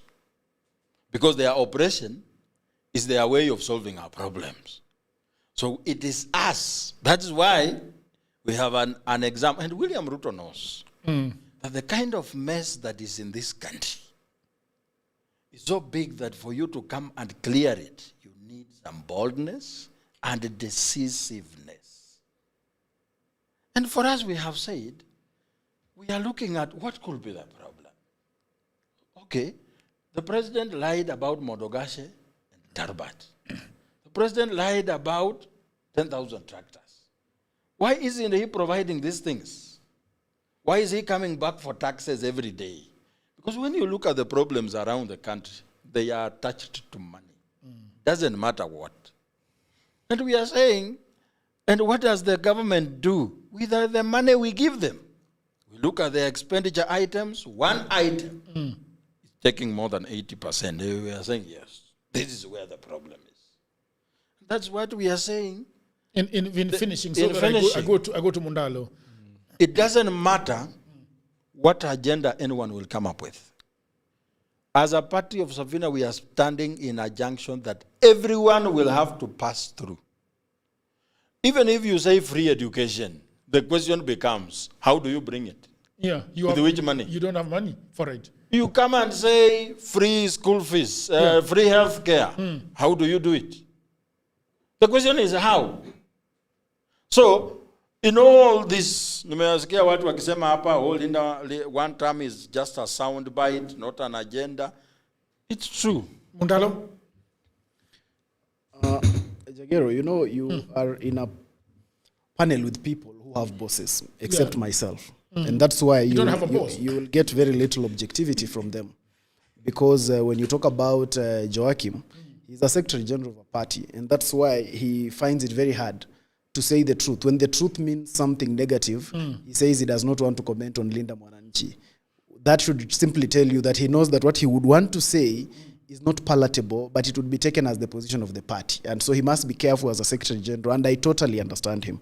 And the reason why you are talking about Adrian struggling is because previously when you were with him, Joachim, he didn't have a boss. Today, he has told you he's an advisor of Linda Mwananchi. And so he has to stick to things that sometimes will not make sense because that is what the alignment of the bosses want to hear. The difference is with me, I have to be just blatant and tell you the reality. The safest place to do, Jagero, is always to point at the ills. That is the safest place to be. And that is why when you push Linda Mwananchi or any other aspect of this opposition that we have in Kenya today towards the fundamental question, what do you want to do? What is your plan? They don't want to have that conversation. They will start saying things like it's not campaign time. But in pointing out the ills, they are campaigning using the ills. Yes. So in the ills, it's campaign time. They can be able to go out and talk about that because it is easy to blame, Jagero. Blaming people is the easiest thing to do. And that is why all of us, when we were children, we thought our parents were incompetent until we became parents. Because it is always easy to actually lay blame. When you look at the aspect of the agenda, which is the fundamental aspect of any election, first of all, you cannot be able to say that what do Kenyans expect from us now and we are not campaigning. Because people elect you on the basis of something you believe in. Even before, because a manifesto, Jagero, is now the blueprint that you put down that is anchored on your belief system. So the first thing that people have about you is your belief system. All of us knew, before Raila told us what is his manifesto, we would be able to know and imagine what Raila wants to do. We knew that this is a reformer. This is a man who has fought for devolution. This is a man who stands for this. And on the basis of that, then we expect that his manifesto will then mirror how he is going to actually implement this. Now, that is what is lacking, that depth. And that's why today, when you look, for instance, and I want to give you an evaluation, Jagero. When you look at Safina Party and the party leader of Joachim, we can point at something and say, these guys are so obsessed with debt matters. Yeah? So, that debt is not necessarily the manifesto. but it's a belief system. So we are going to expect that when they are going to deal as how we are going to deal with education, how are you going to deal with health, how are you going to deal with, it will anchor, it will mirror this belief system that they have that about debt. When you talk about someone like Maraga, everyone will be able to say, this guy, we know that he is talking about the rule of law. So there is a belief system around the rule of law. So with this rule of law, we then expect that his manifesto and agenda will cascade downwards to that. When you talk about the ruling government today, you know that these people are anchored on something called a bottom-up economic transformation agenda. And today, as they head into the election, they are promising a Singapore dream. And in this, they are anchoring it on an infrastructure bond, and they have a way of doing it. These are the things that we want to believe them about. Now, when you come to Linda Mwananchi, that is what people want to also see. They want to say, okay, fine, we think you are doing the right thing, but what is your belief system? And let me take you quickly through what then they promise the people in their messaging. Okay. They go to Nyeri, okay, and the biggest message that Linda Mwananchi has in Nyeri is an apology to Rigathi for impeaching him. Okay. And then they go to Kisii. And then what is the biggest message of Linda Mwananchi in Kisii? The biggest message to the people of Kisii is that you should be able to do away with Simba Arati because he fought me as Secretary General. He did not agree with me during NEC meetings. And so, on the basis of his disagreement with me, and on the basis that he is not making me happy, therefore the people of Kisii must be able to say that don't vote for this gentleman as governor.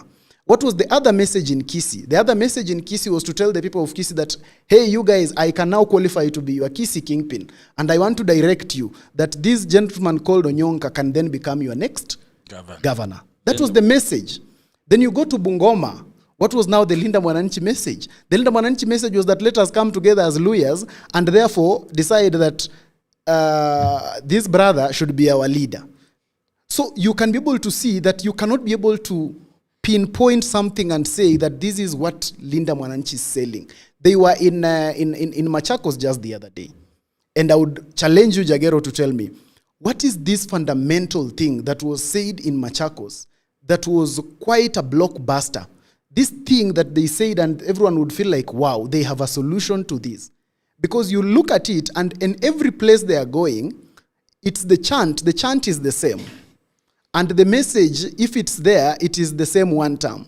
And as this continues, the common Kenyan is starting to ask themselves, wait a minute, what exactly is this? And when you speak like that, those who are very obsessed in love for that particular moment, they would want to profile you.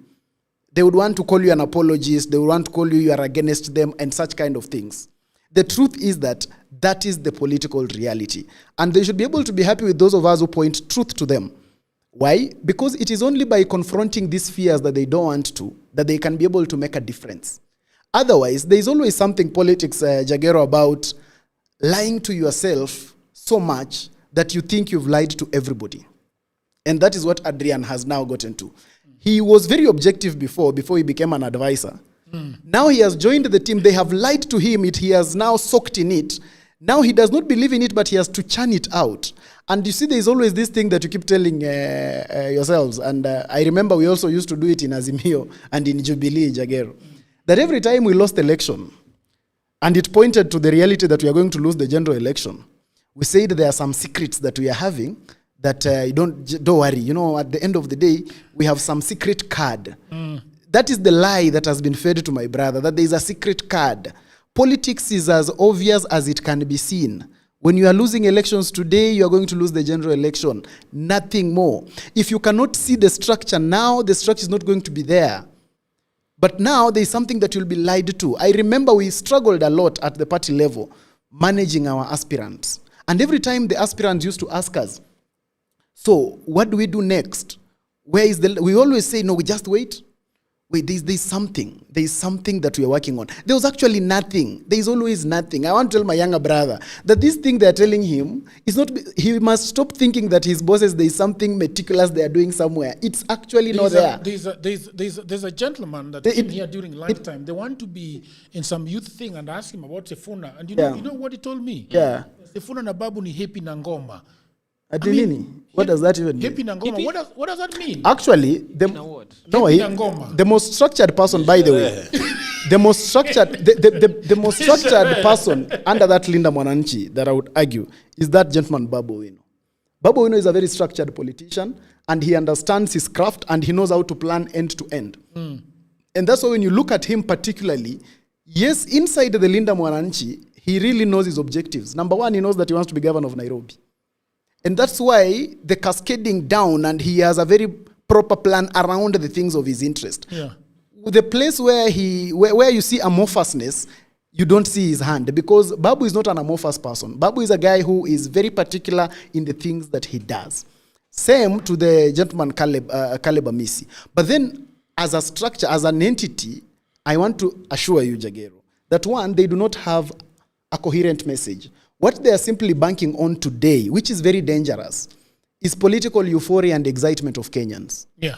Political euphoria and excitement of Kenyans cannot sustain you to the end. Okay. Because it was given to Kasmuel, it was given to Morara, it was given to Maraga, it was given to Matiang'i at some point. The reason why all these people fell is because they did not have an anchorage. They did not have a belief system. There was nothing that makes us believe in them. Yeah. I have even finished. Can I chime in? Yes, please chime in. Yeah. Actually, Buddhism does have a profound belief system rooted in the these Four Noble things are Truths now and the getting Eightfold Path, deeper. which provide a clear framework for practice. The focus is less on worshiping a creator God And more on now personal I am awakening, reading some ethical living, and comment mental here. discipline. Okay. For many, Can you this say the inner person that is psychological saying the accountability comment? acts as a powerful Probably anchor. that would be a good shout out to them. Anaitwa Jimo Mbati. Okay. Anasema, Sifuna has said we must follow the law. Do not kill people. Borrow within the law. Follow the constitution. Even Democrats build roads. We do not have to use dictators. Mundalo must stop propaganda. Exactly. Mundalo must stop propaganda. Okay. And let me start my submission. Yeah. Drawing illustrations from that comment. Is that the issue is the law. Because even as we talk about our debt, it's against the principles of the law. Now, let's now say we are following your the mic law. closer to you this way. Yes, let's now say we are following the law. I give this example here. I don't know if...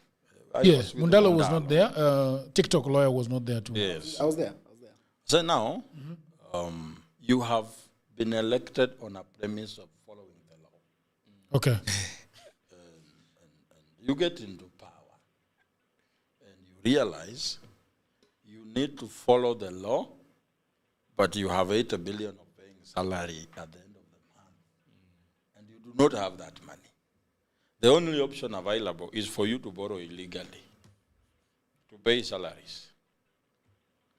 So, you have the first thing you do when you get into office is to break the law.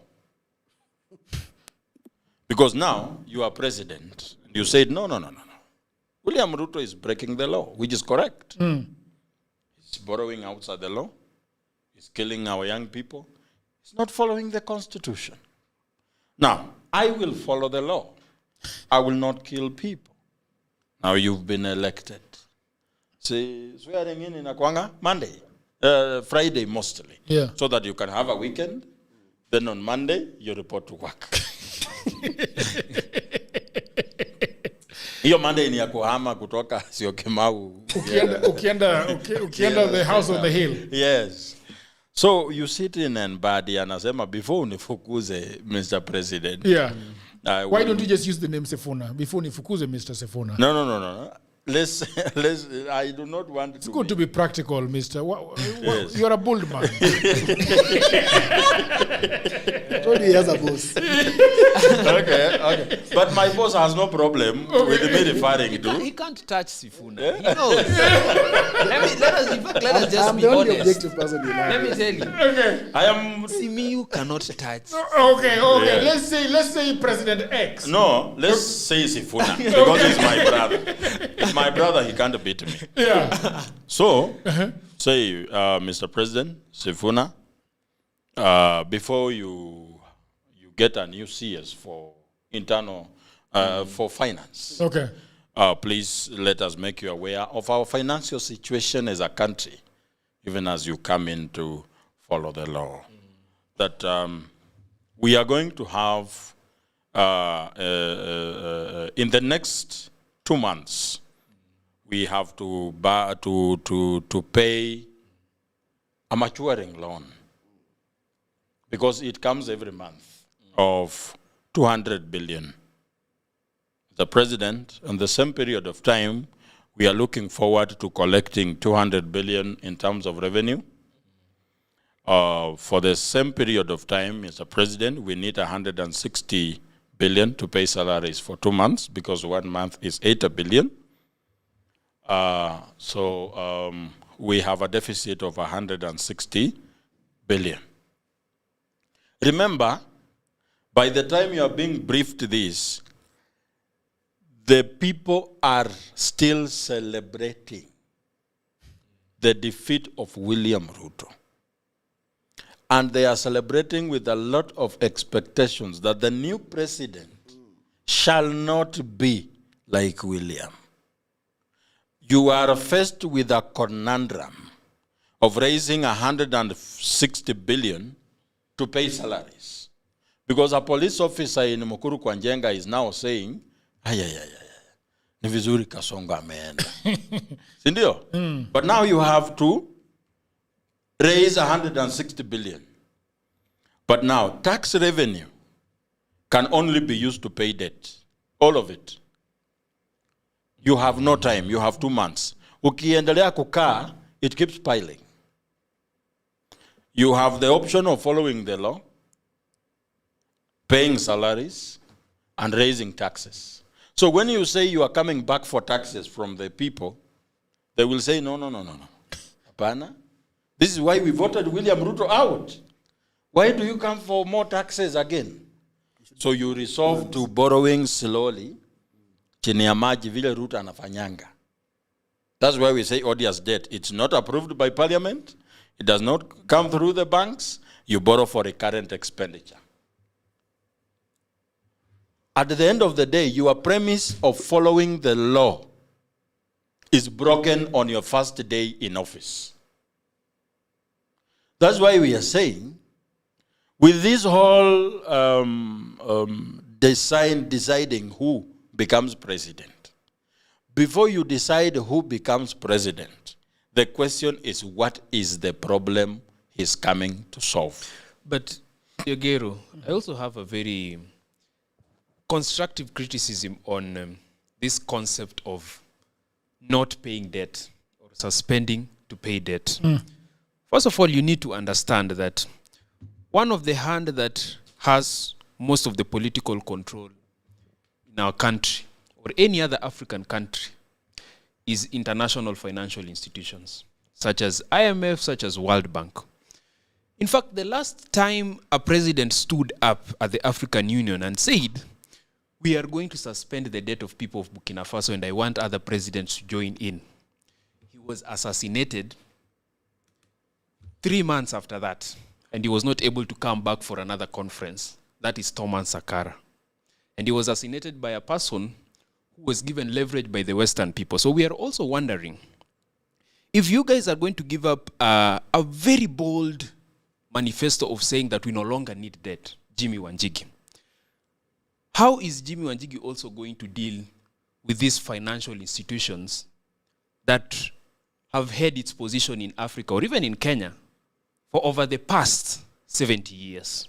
And it has proved impossible to ever get rid of. What happens to the relationship with these foreign institutions that we have in Kenya? Because the concept of saying no to debt is not an easy concept. In fact, the way that they're purporting it to the Kenyan citizens and saying we are not going to pay debt. In fact, the people who cheer that kind of mantra are people who do not understand the kind of influence Western institutions have over Africa. Okay. If indeed we had... I want to stay with him 1 minute. Yes, if indeed today, and I'll be very honest with the presidential candidate for Safina Party, Jimmy Wanjigi. If indeed today Jimmy Wanjigi was to be elected as a president, and he woke up and he signed the first executive order to say that we are not going to pay debt, Jimmy Wanjigi would be dead in the next 2 days. Who will kill him? I've already said it. Jagero, that's not a question. Who's gonna kill him? I'm going to ask you a question. I'm going to ask you a question because in as far as I am concerned, You know, sometimes... in as far as I'm Let's concerned, first agree with him. Let me also chime in. Yes. In as much as we are also having that manifesto, Okay. let us also have the deeper understanding of how it is going to be anchored and how it is going to be put in place. If you are saying that we are not going to pay debt as a country, okay, tell us, what fortified measures or protections are you going to use to protect us against this foreign influence that has always forced us on this debt? I do not think we are forced on debt. The first sin committed was our own initiative as the leadership of the country. When tomorrow I will come here with a Hansard. Enter the bunker. We are prepared. We are ready for Tuesday. We are ready for Tuesday. I tell you have a very wild comment section. And you will enter the bunker. But say something because Mundalo also want to jump in. Yes. So, what was I wanting to say? So the issue of not paying debt, Okay. and that we've been forced on this issue by the external forces. I would like to bring to your attention that the first sin committed to bring this problem to us was an initiative by us as the Kenyan people. We decided to mutilate the Public Finance Management Act so that we can create a pipe of revenue leaks without accountability.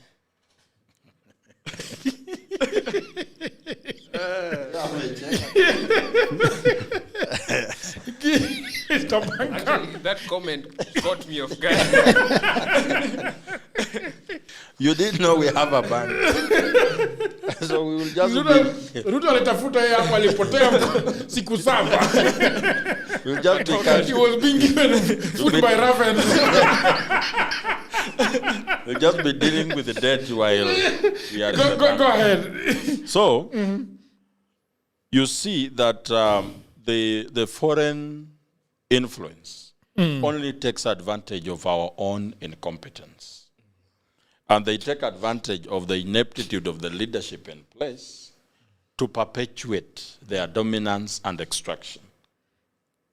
So what we put in place to make sure that it stops from there is that once you try to establish the legality of these debts, the behavior of the Western people is that when they know you have had them in the corner, they didn't do due diligence themselves in offering these debts, they will be the ones trying to negotiate. Let me give you the latest example.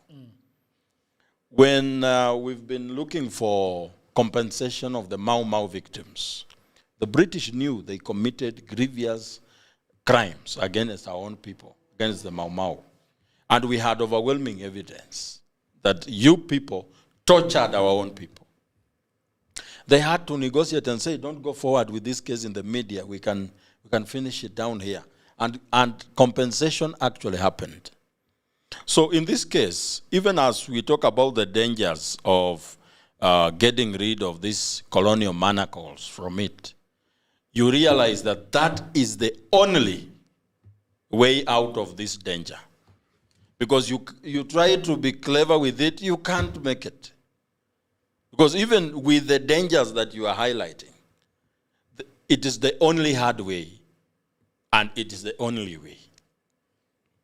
So someone has to put their lives on the line to make sure that future generations enjoy the fruits of their labor.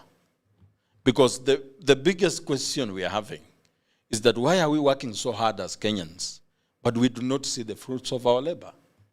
That how much % of our total earnings is given to taxes?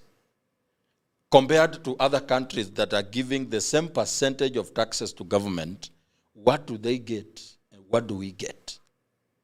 So even as we are looking for change, we have to be clear in our mind that this is the change we want. The objection I have, there is some objection I have not heard from this debate. People are not refusing. People are not saying that debt is not a problem. They agree. But now when you say we don't pay, they are like, we will be auctioned. Yeah. The only consequence I know. Yeah. The only consequence I know. Is auction, killing people. Yes. The IMF coming and vandalizing our country. For us, the only consequence I know is that we shall have trillions in taxes available for us. And remember, 70% of our debt is domestic. And that is where the problem is. So the biggest problem is in-house. It's not even outside. So when we say 70% of debt is domestic, what do we say? What are we meaning? That is the money that the banks, these banks, have illegally lent to government. Like today, I was on the show of Fixing the Nation. And I show up at the show with a document received and tabled in Parliament by the leader of the majority party, Mr. Kimani Ichung'wah. Estimates of revenue, grants, and loans for the financial year 2026-2027. And on that document, you go to page 24, where now there should be highlights of the net domestic loans. On the table of contents, they have put there net domestic loans. So when you want to see the net domestic loans, you go where? You go to page 24 to see the estimates that we are going to borrow in the next financial year. You go to that page, there is a subheading of domestic loans, but with missing figures, which means that we are laying ground for illegal borrowing in the next financial year. So when Parliament approved that thing, it's tantamount to giving Treasury a blank check. That you can borrow as much as you want. Yes. So that is the bone of contention. However magician you are as a politician, in finishing, if you have a way of circumventing this issue, we are eagerly waiting to see how you are going to change the lives of Kenyans without dealing with this issue. I want to ask Mr. Adrian that, but I want to go to Mundalo, because Mundalo wanted to say something on this issue of debt. Yeah. Mundalo, what do you think about it? First of all, I was very happy that after we moved away from Linda Mwananchi conversations, my brother Adrian picked up his former self and has become very objective, and I think that is very good. Yeah. Because he rightfully points out in this matter of odious debt. Remember, Jagero, anyone who prescribes to you a solution that looks very simple to both you as the person listening and them, then you must be able to have a lot of doubt. Because if it was simple, anyone would have done it. If it was just as simple as to remedy the issues of this country, you just stop paying debt, Jagero, anyone would have done that. All African governments would have done that. So the fact that no one has done it should be able to show you that there must be more that meets the eye. It can't be that there is wisdom in it, because it's quite a simplistic solution. When you look at this issue of odious debt, Jagero, first of all, it has an origin way back, I think in the late 1800s, when there was the Cuba-American War. And Cuba was a colony of Spain.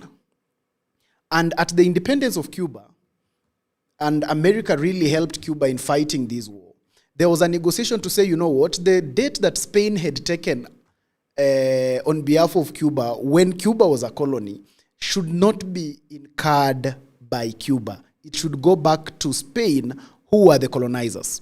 And that was, I think, the first successful prescription of this issue of odious debt. But who was the negotiator? The negotiator was a big boy. It was the Americans. We again come and find more or less the same situation within the Iraq after the fall of Saddam Hussein.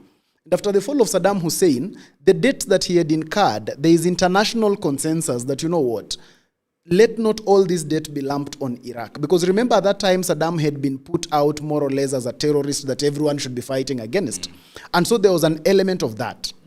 But then you look at those two examples and you look who won the negotiators. It was essentially the bigger boys that were making these decisions. Essentially, the people that Adrian was talking about, the IMFs and whatever. So their bosses were the ones actually leading this kind of conversations. So it is, first of all, not an easy place to be. When Safina argues it, it makes it look very simple. They even tell you, but who gave the money? We will simply tell them to go after the one they gave the money. It looks very Shylockish. But when you look at it deeply, first of all, even this odiate debt itself, Jagero, is not even recognized per se under the international law framework. Because the international law framework argues that, first of all, when a state has taken or borrowed some money from wherever, the next government that takes up must inherit all that debt. And that is the caveat that really protects the lenders and these institutions. So the international law, first of all, is not on the side of these people. And it's true that when you now come into the issue of the implementation of these, it will put Kenya at a very, very critical, complicated situation. Because the truth is that this debt was borrowed as a country, not as individuals. And so the people who are supposed to be having this conversation about who is supposed to be held responsible is us as Kenyans more. We should be able to say, first of all, Jagero, you are president, you borrowed this, where did you take it? It is our conversation. It is not the conversation of the lender. And if it was simple, I've told you, Jagero, anything that looks very simplistic and it can be done, it sounds so easy. Anyone would have done it. Anyone who is coming into office, you can be able to... Can I ask you a question? No, before you even ask him. No, I'm very willing to answer the question. Before you ask him. Let me ask him a question. You can talk throughout. Let me ask him a question. I am assuming that America has its laws. Yeah. Kenya has its laws. Then there are international laws. Yeah. Repeatedly, Trump has gone against international laws. And he's actually tossed it out and said, I don't care about international laws. I care about America first. So he's gone ahead and attacked several countries and done crazy things, including kidnapping a president from another country. Yeah. And nothing has happened. Yeah. A lot of people have said that, look, America can do what they want, Kenya cannot do what they want. Yeah. Okay?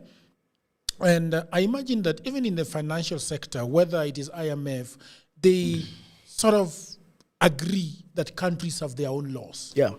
Okay? And so if, for example, Uhuru Kenyatta took loans in Eurobond, gave you some. Those days you were working for Uhuru. And bought a Mercedes. And you bought a Mercedes that Odhiambo is very envious of. Right? But then the laws, those internationals come to realize that, look, actually, we never sent Kenya any money. So they go into the nitty-gritties of this loan, and they realize that actually this money ended up in Qatar. And dubiously, nothing really went to Kenya. So why are they asking Kenya? Then they come back to Kenyan parliament, because Kenyan law says that you can only borrow money for development. And then, number three, the Kenya's lawmaking body, which is parliament, has to approve that law. Yeah. So they come and realize that, number one, Kenya government, the Kenyan parliament, they're sovereign, because the representation of the Kenyan people are parliamentarians. Yeah. So if something is taken in the name of parliamentarians, essentially Kenyans have taken it. Yeah. We agree. Yeah. Okay? Yeah. But now we realize that actually the Kenyans themselves did not take it. Yeah. And then we realize, okay, the Kenyans did not take it, but also the money that was taken in their name did not reach them. So then what happens? So this is what happens, Jagero, and you put it very right. Yeah. First of all, you case in point the aspect of America not observing some international law. Yeah. And you'll be able to notice that when they want not to observe a law, first of all, they do a narrative driving and change the name of the person. For instance, they change you from being a president to now profiling you as a terrorist and therefore a danger to society. Yes. Once they have then profiled you differently, then now they can proceed with what they want to do. And then they will always argue that they did not capture anyone's president. They captured a person who was a danger to wherever. That is how they have always played around with these things. So it is actually possible that you cannot be able to really hold them to say they have actually not observed international law. But then we exist in a political environment. And I totally agree that most of the loans actually that the country has taken, people in Kenya have actually not been able to see. Remember, it's true that... So we cannot call them sovereign debt. It's true that our parliament is supposed to approve our loans. I totally agree with the Safina argument. Okay. What I do not agree with them is when they make it look like it is a very simple thing to do. By them saying that we see what, we will simply stop paying. Because the international law has a caveat whereby these people have been able to create a situation like this, Jagero, where they have said that under international law, every government will inherit every debt of its previous regime. Now that is able to be more a protection to the lender more than a protection to the borrower. I disagree. And then you have the right to disagree. see, That's why it's my that's why it's my opinion. You are not allowing me. Shut up. Yeah, let me. No. Let me As the advance owner my of this argument. concept. Then you can go to the owner. Can It is I- very can I unfair. put- No. can I put It you on is the- extreme. No. Yeah, you can't be unfair like that. No. Yeah. Yeah, no, because I have the decency to keep quiet when all of you are speaking. Yeah. Just have the decency, including yourself. He's the Jagero. only UDA candidate here. No, I'm not a UDA candidate. Yeah, I'm not a UDA candidate. You are And the only one you will coming not. from the No. government, but You will not succeed in profiling me. That is what I'm telling you. Americans do before they do an ill. Okay. Yeah, so just because I do not read from the narrative that of the praise and worship of Linda Mwananchi does not make me profilable. Okay. Exactly. So when you want a UDA person, please call a UDA person. I'm not a member of UDA. I'm not a member. I don't serve in government. Yeah. I'm not a member of even ODM. Actually, substantively, I'm still a member of the Jubilee Party. I'm just not an official. So let's not go the profiling way. We are wasting Let us not go the profiling way.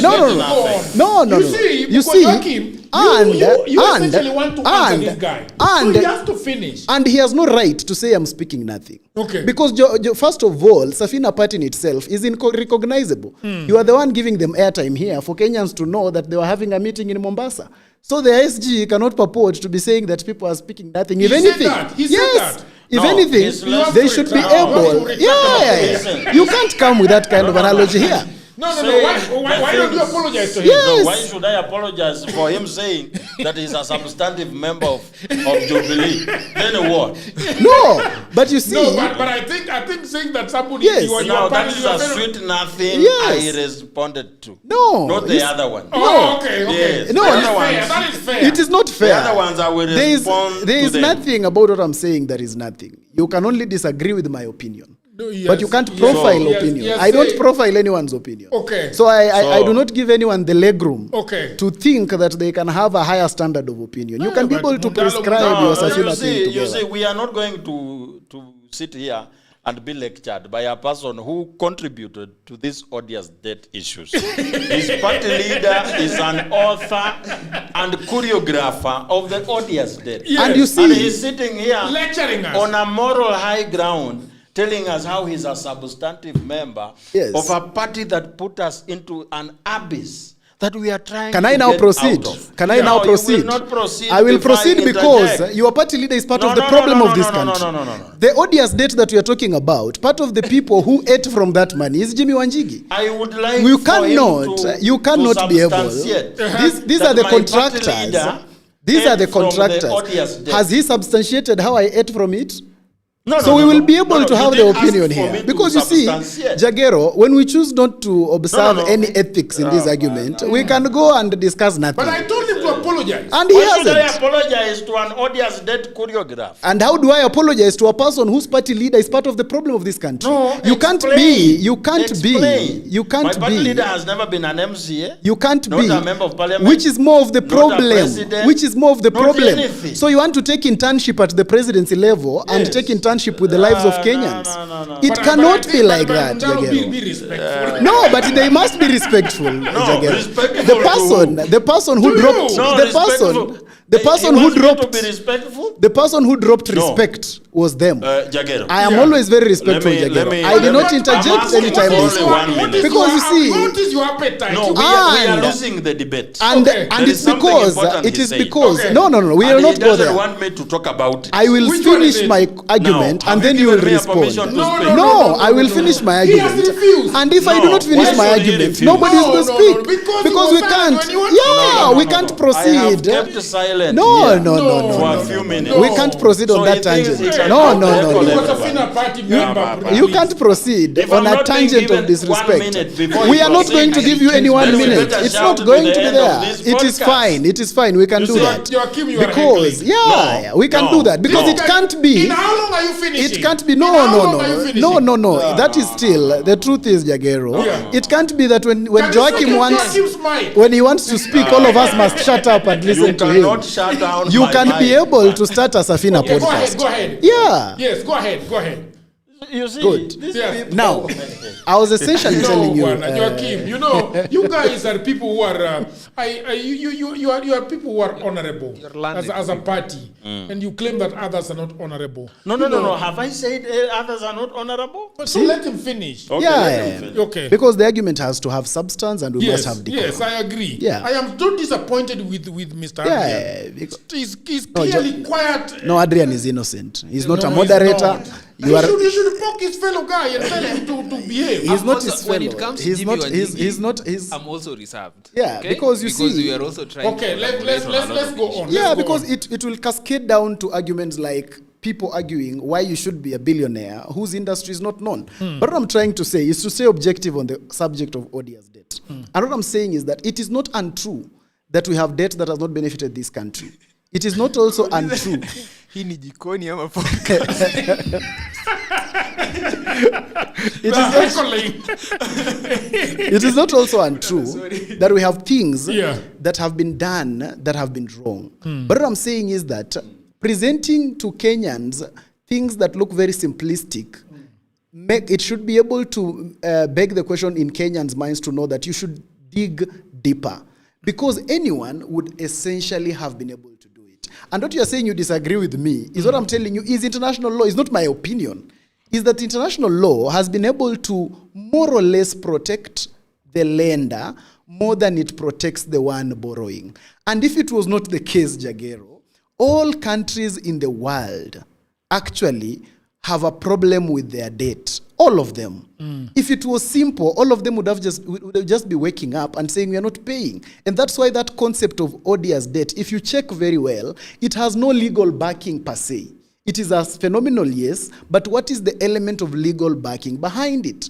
It does not stand on any too solid ground. It is a very simple way, Jagero. In finishing. Yes. To win an election, you need an agenda that is very nice and catchy to the people.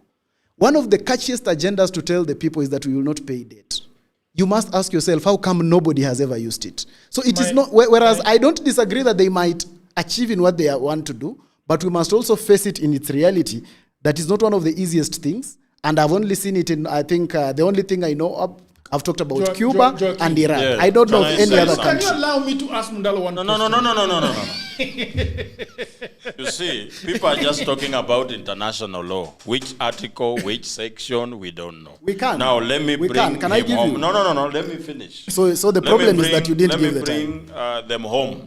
Okay. So that these people who are experts of knowing everything, Yeah. they are saying that how hard the odious debt dealing is, but they are not saying how now we now deal with it. The reason why no one is willing to deal with it is most of the people in government and outside government have had their hand in creating this problem. So you cannot essentially expect them to deal with the problem. Now, let me explain to you. Answer. No, Very I have simplistic. not finished speaking. That is baffling because he has also raised the allegation that your party leader also had an hand in Remember, certain- this and government that is where I am he's coming. the negotiator of that government. That's where I'm coming. Now,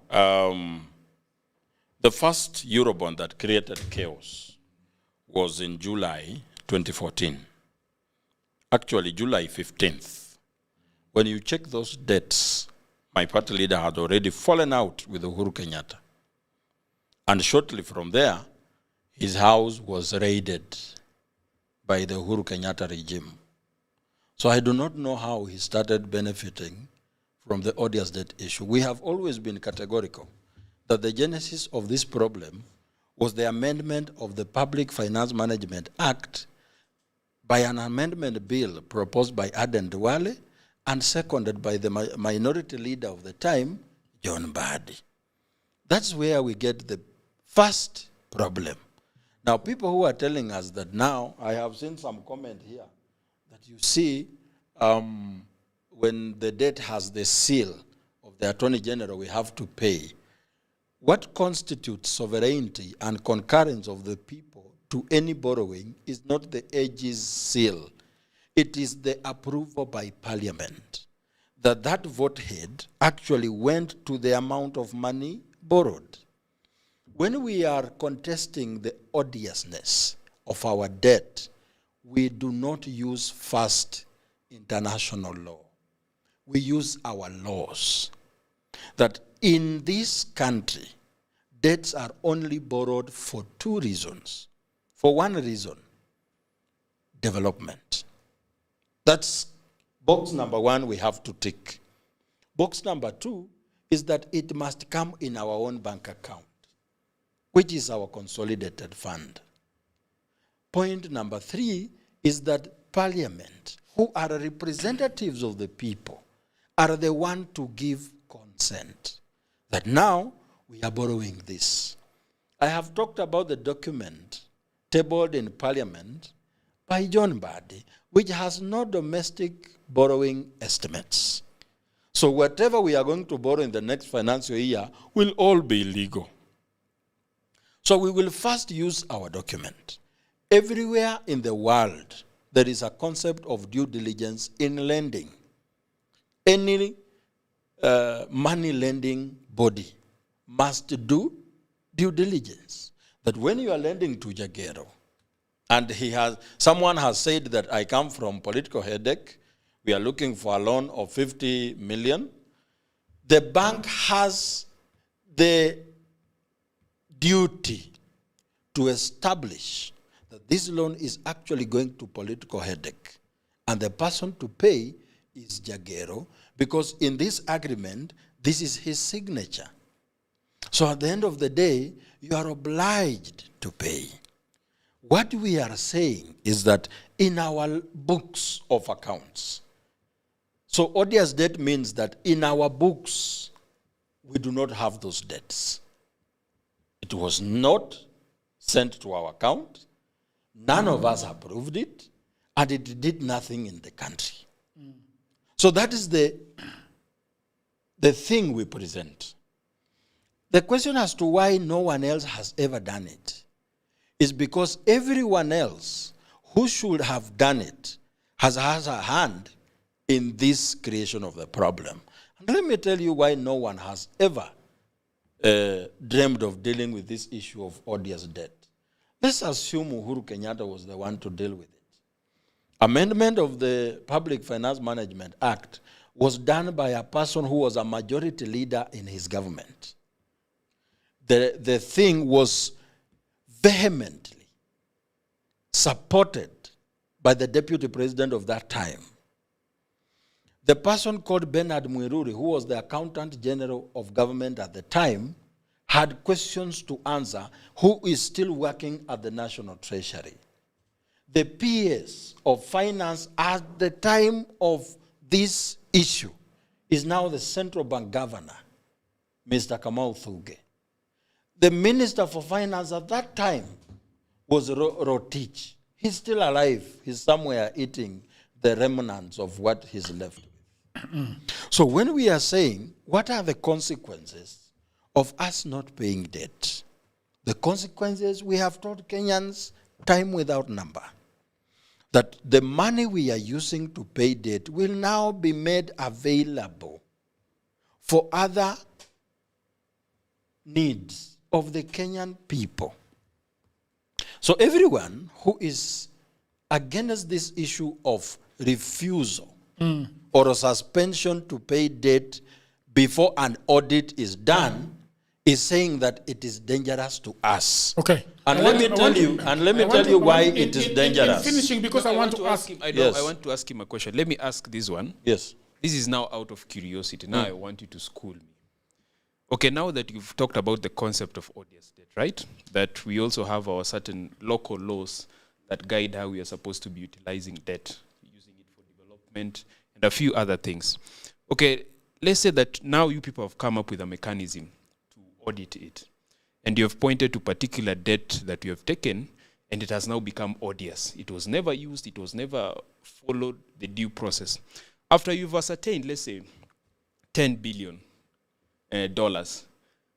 what happens now to the people or the financial institutions that lend that money? Do you tell them that because you have done our own internal audit or our own local audit, we are now not going to pay this debt to you? What happens to that? So, assuming you are equity. Not equity, I'm talking about international financial lenders. Because so even let's most say of the you debt are that listen, Joachim, most of the debt that we allege to be odious are also forming a big chunk from the international finances. No. The most debt that is odious is so what domestic. you're trying to tell people but let me say, let's use International Monetary Fund. When we established that money, first, was not approved by Parliament. See, we have established that. 2, it was not sent to any bank account linked to Kenya. 3, it's not in our books. So which means that who is wrong here? Is it our country or the person who lent the money? And I want to add another question to Adrian. Adrian, between international law and domestic law, which one is superior? That is a nuanced topic. I'll tell you this. First of all, if you look at Kenyan constitution, okay. In fact, Kenyan constitution is the dualist, one of the few dualist countries, whereby we put out in Article 2 that any international convention, any international law that Kenya ratifies forms part of our laws directly. Okay. Meaning that we do not need to have even a local domestic law in order for you to ratify that. I want to ask you another question. When an international monetary fund, IMF, World Bank, wants to give any debt to Kenya, do you think that they should first of all check what documents do they ask for? Yes, what document do they ask for before they give Kenya any debt? Do they look at our laws before they give us debt? In fact, this is the point that I wanted to add. If you look at IMF, first of all, IMF does not have that legal obligation to look at how you people are utilizing your debt locally. No, that's not what I'm asking. That's not what I'm asking. What are you asking? I am asking you, before you give debt to somebody, for example, you are asking, okay, Jagiru, you want a debt from me. Do you have a logbook? Right? Fine. Is that logbook in your name? Security. Right. No. We're just checking if things are matching. Okay. Right? And we're saying, okay, that logbook is fine, everything is fine. You have checked at on eCitizen, it's okay. NTSA is saying it's okay. Okay, fine. Bring us your statement of M-Pesa for 12 months. It's okay. Bring us your bank details. It is okay. So when I'm imagining in my small head that when you show up at IMF to borrow money, first of all, I'm asking, who are you? Right? No, Mundalo. I don't like the way you are bastardizing this conversation. Because you're being simplistic. No. We are not simplistic. You see, the problem with you, Mundalo, and I'm going to tell you, is that you are standing from a very inferior crossroad when you are discussing this issue of debt, I think. Which inferior crossroad? I think that you make yourself so small as a country. When you as if we can't do anything. You are saying, okay, we are this small person in the little corner, Yes. and we cannot flex our muscle and ask serious questions about our country. Yes. And so I'm asking this guy, when you show up, because I don't know, and I want to ask you this too, and even Mundalo can chime in. What is the process of getting a debt for a country? Let's say you want to go to IMF. How do you start that process? So how do you borrow? Or you Yes, just how go do and you- ask how and do they you give start you it? money. They don't Yes, care. how do you start it? You know, if you start asking me about how do you start borrowing from IMF, Does Mundalo know? I'll start Yeah. taking you back to Brenton's Wood conference, because starting to borrow from IMF did not start even in the modern times. There was a conference that was held far before even most countries had independence. Most African had independence. That conference was ratified by most of our... Bro, don't bullshit me. No, he's telling you. No. There was money that was taken 2 years ago. Yes. Let's not go to 40 years ago. I am but- asking the process. Yes. Uhuru took No, money. Jagero. No. I am asking you a question. Oh my God. Uhuru took money Yes. from IMF. Yes. How did they take it? What was the But process? let him give you his answer, not the answer you want. You see, the problem is you want him to say what you want, but that is his answer. Our constitution. Yes. What is the procedure? Of taking We a as loan. Kenyans. Yes. Listen. This is why I'm saying it is very dangerous for you to ask a question like that and I give you a half-witted answer starting from 2 years ago. First of all, any debt that you're supposed to be taking from any Okay, take financial... your time. Listen. Take your time. Listen. Go back to 1980s and land. Okay. Listen, first of all, any debt that you're supposed to be taking from IMF, from any World Bank, Okay. if I start from just 2 years ago, some of the debt that you're actually taking is to pay other debt. So why should I start from just 2 years ago and ignore? Because you've asked me Okay, a fundamental if we question. are taking How debt did to we pay debt, arrive? is that legal? Is that Taking legal? debt to pay debt. Is that legal? Within In the our Kenyan laws, constitution? should we even start borrowing to pay debt? No, why should we borrow? According to our laws. It is for development. So why should you borrow to pay debt? Okay, isn't that an odious debt? You see, what Mundalo is trying to tell us, that this thing is bigger than life. Yes. Mundalo has And already that- spoken. The only person you're who can deal with it is the Trump. only person that understands this is Uhuru Kenyatta. That profiling is what I disagree. No. I have not talked about Uhuru Kenyatta. Jagero, I hate profiling. Don't try to make it look like. I'm No. not talking about you. You have said Mundalo says the only person who understands it is Uhuru Kenyatta and Trump. Please. So can I answer that Yes. question? If you want me to answer, I Yes, can please answer that question. Please answer. No one This will is tell my you how answer. we are going No, to deal with it. let him answer. Let him answer. Si tuko hapa kwa hii meza. Mmoja akikwambia how we will deal with the debt. No, let him answer. I will pay their fare. Some of us don't use fair. Leo Please, you can't threaten. You can't threaten people with things like fair, my brother. The problem with small parties is this now. Now, Buying fuel, not yeah, fair. not talking It's about fair. fair. So the issue is this. A lot of things. Okay, I will There is buy a some. place I agree entirely with you. Where I agree entirely with you is this. Do we have debt that has been borrowed outside the law? Totally in agreement. Yeah. Do we have debt that has not funded development? Totally in agreement. Now, where I have a point of divergence with you is the imagination that it is a switch on, switch off button. That you know what? You can just show up and say, by the way, why did we borrow this? Stop, and that is it, and then we stop paying, and then it goes on. And stop there, please. And now, can you allow us contextualize? Because every time I can't say what you want, Jagero. I have to.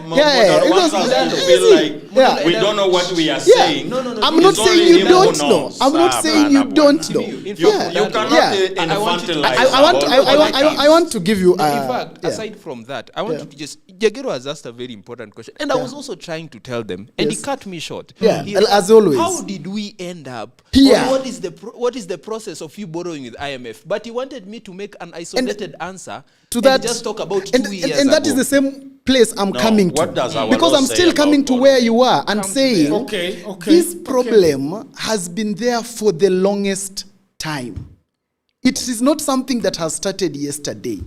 And so in fixing this problem, first of all, I do not disagree that it can be fixed. Yes, it can.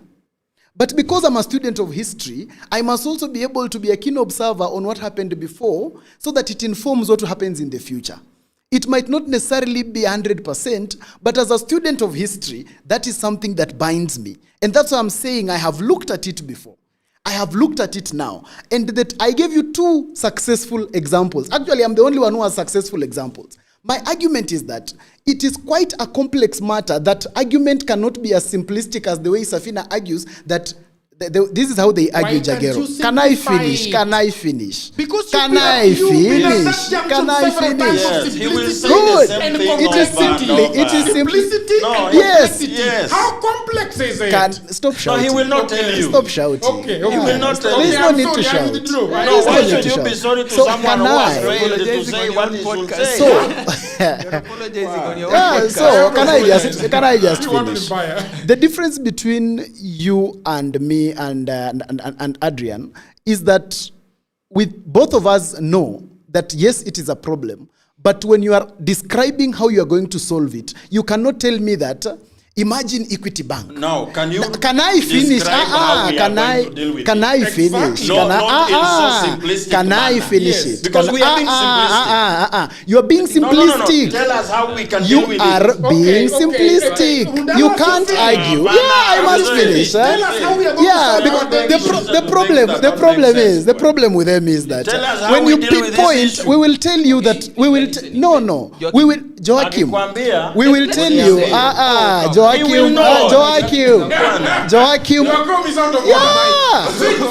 Yeah. No, it does not help. It does not help even if you switch it off. It does not help. Even if you switch him off, he will still be disturbing here because the voice can be heard here. So at the end of the day, it's zero sum. But the truth is this. The truth is this, Jagero. One, the formula that they are prescribing is simplistic. Is it because I have a better formula of doing it? No. But it does not excuse the fact that what they are prescribing is simplistic. You cannot be able to argue international loan at Imagine Equity Bank. Those things are simplistic arguments that cannot hold water. Let me give you a last example, Jagero, about how some of these things get us in a juxtapose. There is, the Adrian's people, the legal society, went to court about the aspect of the judges who were not hired during the Uhuru regime. You get? Now, the court was able to say that it's true that their rights were trumped up upon. And they were allocated a sum of about 20 to 25 million, if I'm not wrong. Each of them, I don't know if there were 5 or 6. Each of them was allocated 20 million with a 4 million shilling allocation for the case. Okay? So the question is, why is the state to pay for these, to pay these people who refused to hire them? Because the person who did not hire them was the President of the Republic of Kenya, right? But when the case is successful, it is the state of Kenya that is paying them. Me argues, and other people would argue and say, but you see, the burden of responsibility was on this person. Why is the taxpayer being told to pay this particular thing? And that is sometimes the convolution. Another thing, Jagero, show me in the law of Kenya where the law of Kenya recognizes something called odious debt. Let him tell us where they are anchoring it in the law of Kenya, recognizing odious debt, and where the international law recognizes odious debt before they start making their point. Very nice. It cannot be as simplistic as that. Can I quote? Okay. Sure. And I hope you have a way of accessing the Constitution very fast. Let us go to Article 220. Article 220. Yes, let us go there. Okay. In the form 220, 220. 220, subsection 1A, B, and C. 220.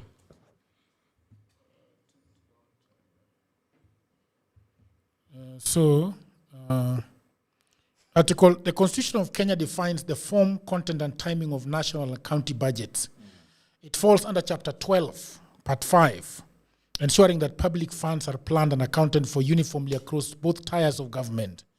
Are you reading the text of the Constitution or elaboration of it? No, clause 1. I just want you to tell us. Clause 1. Yes. Budgets must include estimates of revenue and expenditure, differentiating the current and development proposals to finance deficits and plans for borrowing and debt as detailed in Clause 2. National law must define the structure of county plans, budgets, set submission timelines, and establish consultation procedures between governments. Let's just deal with A, B, and C. Okay. You can read it. Yeah. A. Estimates of revenue and expenditure, differentiating between recurrent. So budgets of the national and county governments shall contain A. Estimates of revenue and expenditure, differentiating between recurrent and development expenditure. B. Proposal for financing any anticipated deficit for the period to which they apply. And C. Proposals regarding borrowing and other forms of public liability that will increase public debt during the following year. That's where it ends. That is where I want us to base our argument, especially the C. Proposals regarding borrowing and other forms of public liability that will increase the size of public debt. So now, this is what describes the manner with which our budget should look. You see, in the school that I went, but I would actually agree with that. Our law does not contain any odious debt in the law. Can I explain myself? Yeah, please? you have read the Constitution, Joachim. So just show us the concept of odious debt in the law, not the concept of odious debt as you would want it to be. No. I am stating. So can we agree that it's not in the law? Buana. Why did you blame me people who are blabbering all the time? No, can we agree that it's not in the law? No, we cannot agree. But must we have the word odious here? Yes, no, odious debt, no. Odious debt is a huge concept that must... You have to look like you didn't go to school. There is nothing about, Joachim, when we talk about going to school, you know that me and you cannot compete on that. So the issue is, the aspect of odious debt, we have a lawyer here. Can he tell us the aspect of odious debt? To explain what I was reading? It is not in the... No. Did you? It's not there. It's not there. That's the truth. No, listen. You people... So let him explain. I am the one who went there. And failed to find it. So what was I trying to say? To find it and then it failed. Why can't you allow... Why should I allow people blabbering all the time? Why should I? It's not there, Joachim. You see, it's me who drew the attention on how our budget looks like. From that, we establish how we should be making our budget. Because it is from that process that we are getting an illegal debt. Very true, but odious is not there. That's just that. So you have a problem with the word odious. Odious debt is not So just a word. according to you, what it is odious a concept. Debt? If it is in law, so you know everything. It is not in law. It is not in law. So what is odious? Okay, it is not in law. Let me make this clarification, because sometimes it is bad to also just listen. Let me say it. Let me not even cut corners. Actually, in fact, one of the problems we had with the filing of the case of Omtata, we also tried to look at this issue of odious debt. The odious debt, number one, there is no clear provision provided on guiding on issues to do with the debt. Whether, if today we were able to prove that certain odious debt was discovered or maybe established even by the court, there is no provision in our law that sets out on how we are supposed to be remedying it or how we are supposed to be dealing it, maybe with a certain remedy, like, let's say you've proposed not paying debt, not expressly provided in our constitution. In fact, I love this. He's saying that, the problem is that the doctrine remains controversial and has never become a firmly established rule. So the only reason how people want to bring in the issue of concept of odious debt is that they want to argue on several provisions. Several. In fact, the provision you're mentioning of the Constitution is just one of them. And you also mentioned on the issue of Public Finance Management Act. That's under Public Finance. Finance. Provides so many provisions. So what people do is like, Okiya Omtata, if you read that pleading that he made to the High Court on odious debt, they have to connect a lot of provisions in order to bring the issue of odious debt.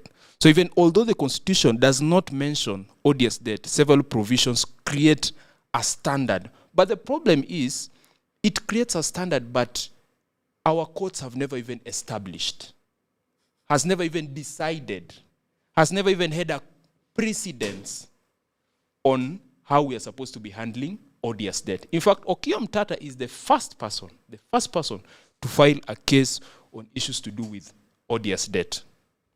So you see, now that is why it's even a problem for us lawyers, because we are going to be discussing about something that even our courts have not decided on. So I want us to go back to that text that I read. Yes. Because there is something I wanted us to know, but it became a shouting match. Which I do not understand. For me, I feel, Joachim, you need to understand Mundalo. Mundalo, what is just saying, we will start pointing out these provisions, but we might point out even 16 of them. So let me point out this one. And you Closer to the mic, please. Let me point out this one, and others will point out 15. Okay. I think now, yeah. I think so that's one against two. Yeah. No, for me, I'm being reserved because I would love the issue of debt to work. Someone who's in Linda Mwananchi. But the problem is the technicalities with debt is just too much. It's not an easy concept. I am looking at this. This text describes the form, content, and timing of our budget, which means it describes how our budget should look like. Because it is from our budgeting that we end up incurring debt that is not of the form described here. So it has said, budgets of the national and county government shall contain A, estimates of revenue, expenditure. Revenue and expenditure, differentiating recurrent and development. So that should be in our budget. This is the only place that describes how our budget should look like. B, proposals for financing any anticipated deficit for the period to which they apply. So when we are doing a budget for a financial year, we should be able to anticipate what will be a deficit and how do we deal with it. That's why you come up with a finance bill and other ways of borrowing. And C is proposals regarding borrowing and other forms of public liability that will increase. These proposals are taken to Parliament. So the Parliament looks at them and then says, you have proposed that we borrow externally 400 billion, internally 600 billion. And everything is stipulated in that proposal. So the Parliament passes it. When it passes it, it becomes law upon ascension of the President's signature. So that becomes our guiding principle in the next financial year. That anything to do with borrowing and budgeting and expenditure and collection of revenue has been described and its form is known. That's why it has to be done every financial year, because proposals keep on varying. So after this budget has been passed, and you end up raising revenue in a manner which is not described in the budget passed by Parliament, now that is where we start saying these actions of borrowing are illegal. Their illegality is because we passed this one. This is our budget, but that is what we are doing.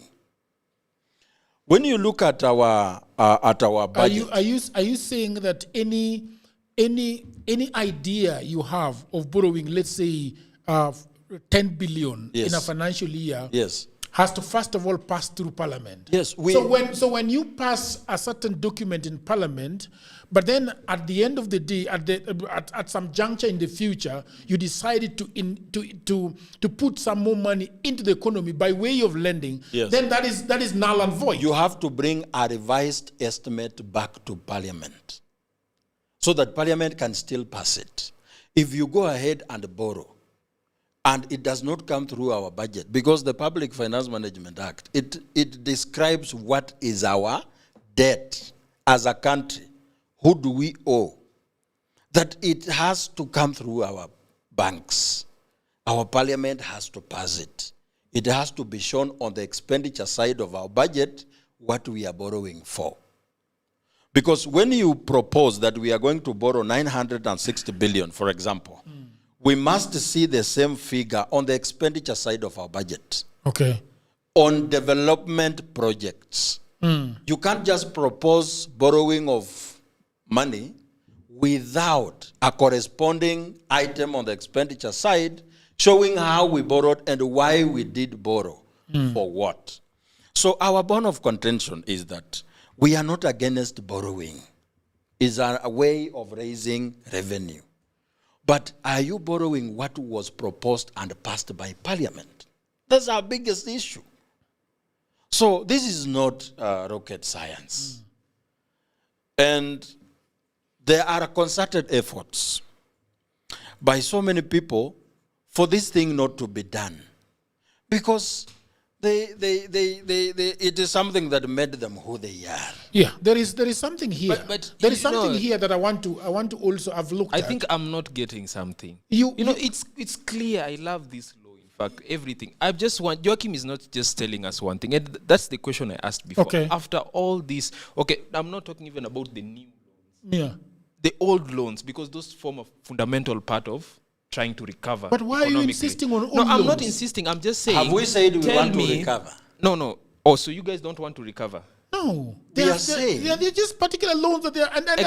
Leave even recovering. After you find out that the debt were odious, what happens? Okay, that is what I want to say. Because here, there is something very interesting that I feel like the IMF and Eurobond, which is the London clubs, and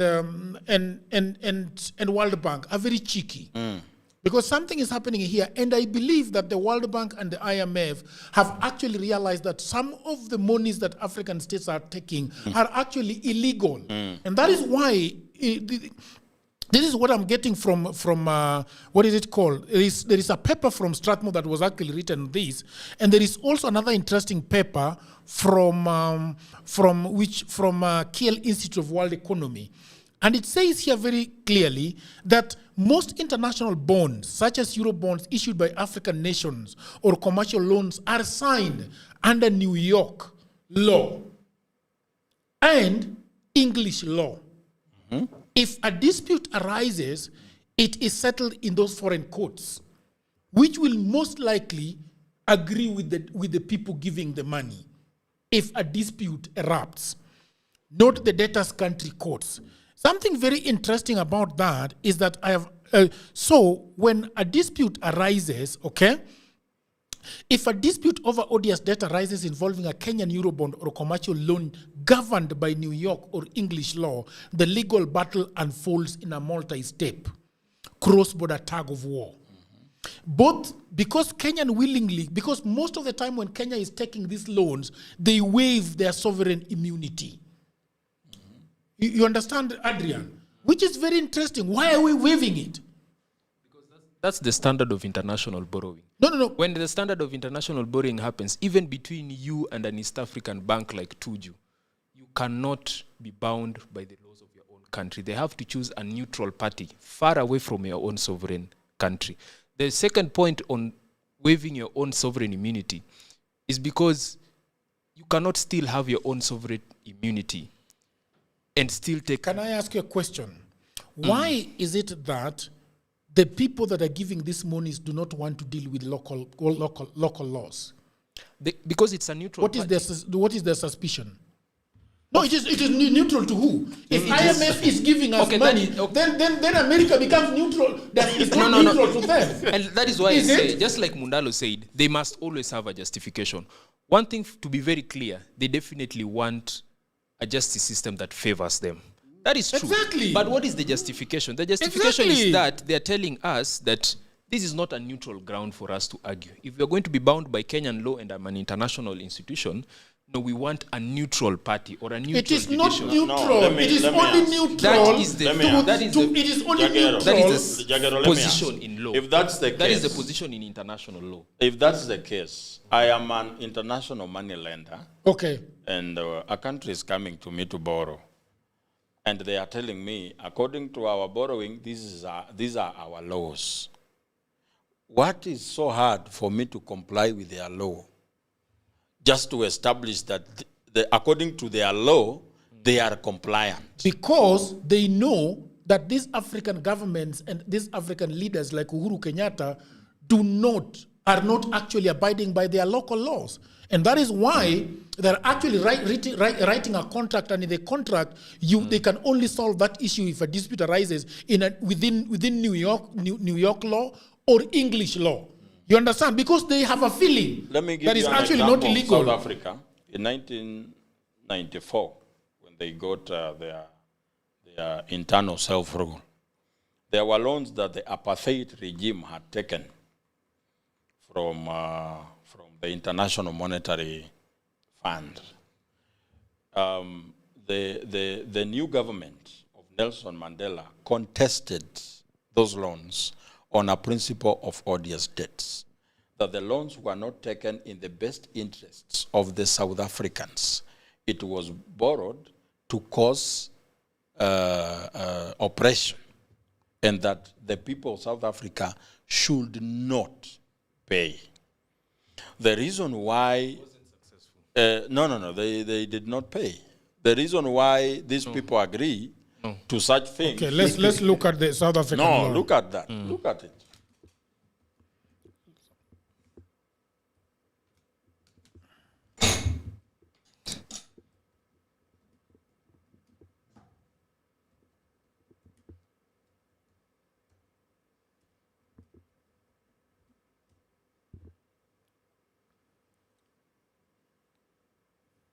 So the post-apartheid transition of South Africa stands as the most prominent real-world example of a nation choosing to repay odious debt rather than defaulting on it.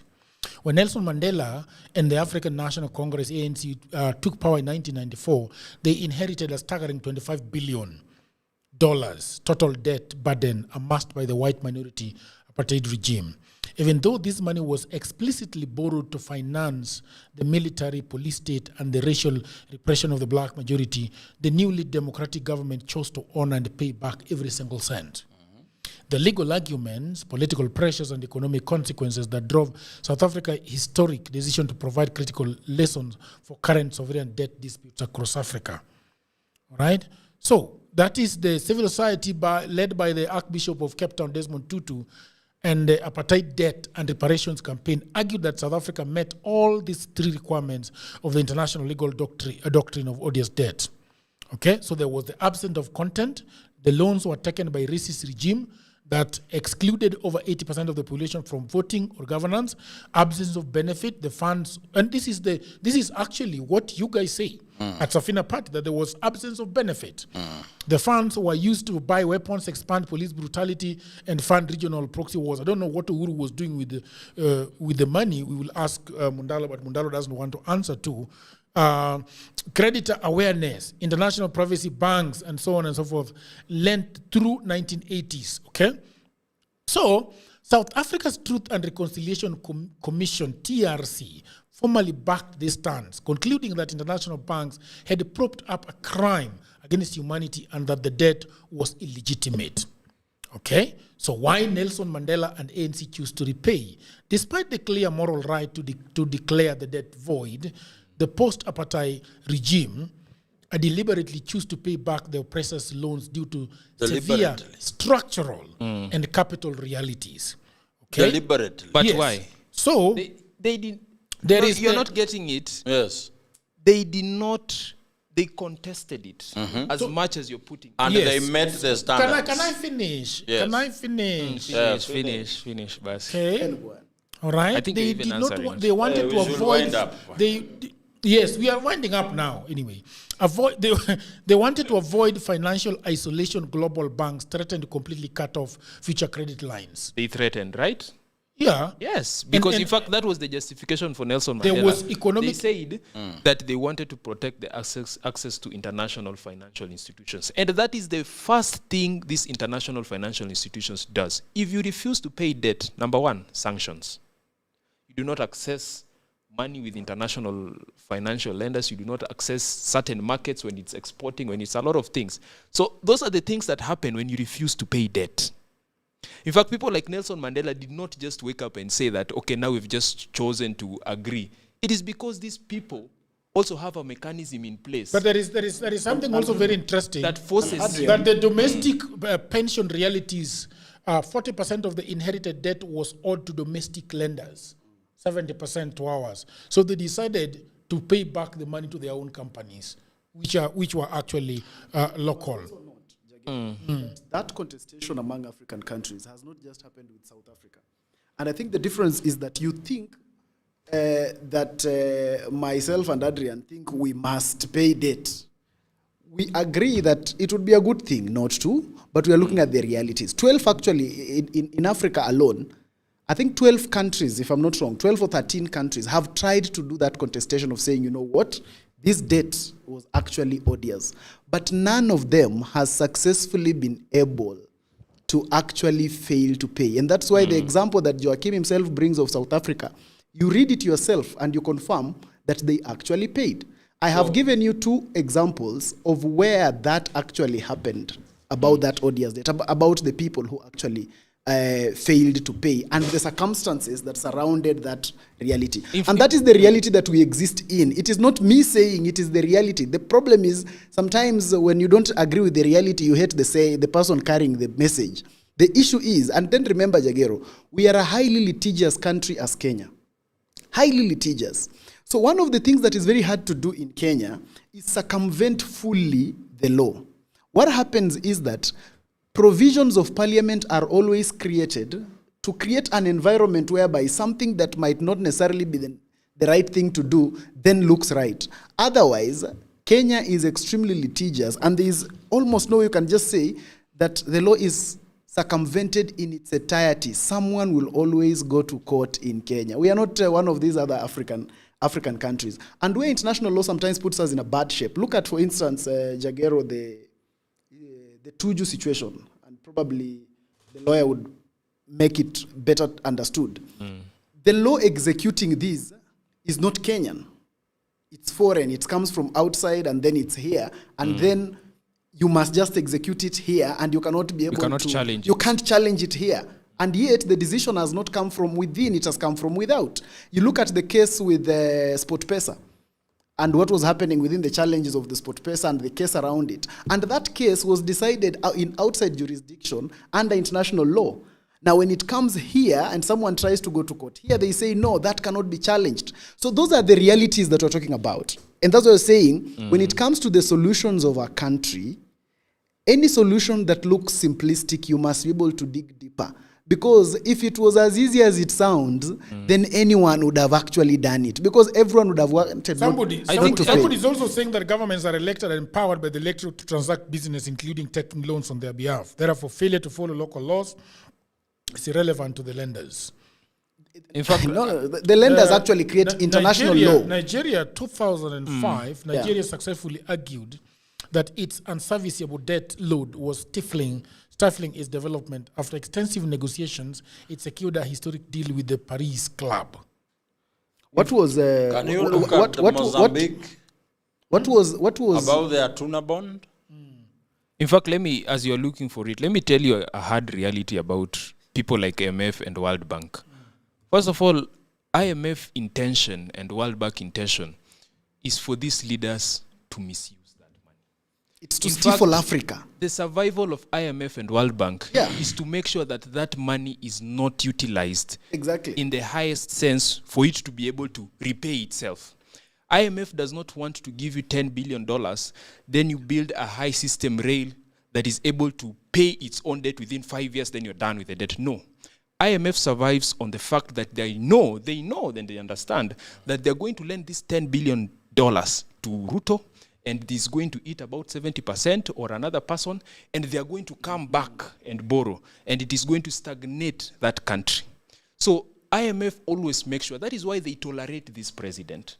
If the issue of odious debt was such a concern, 50 years ago, IMF would have stopped lending to Kenya.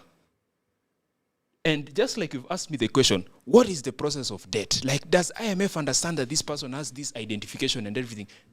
Know all these things, Jagero. They know all. Adrian, Jagero was doing something very good. And there is a program that had started. And with the reality of the program was that it was discussing, we were taking political headache down to the people. for us to have tangible conversations that can lead to deliverable results.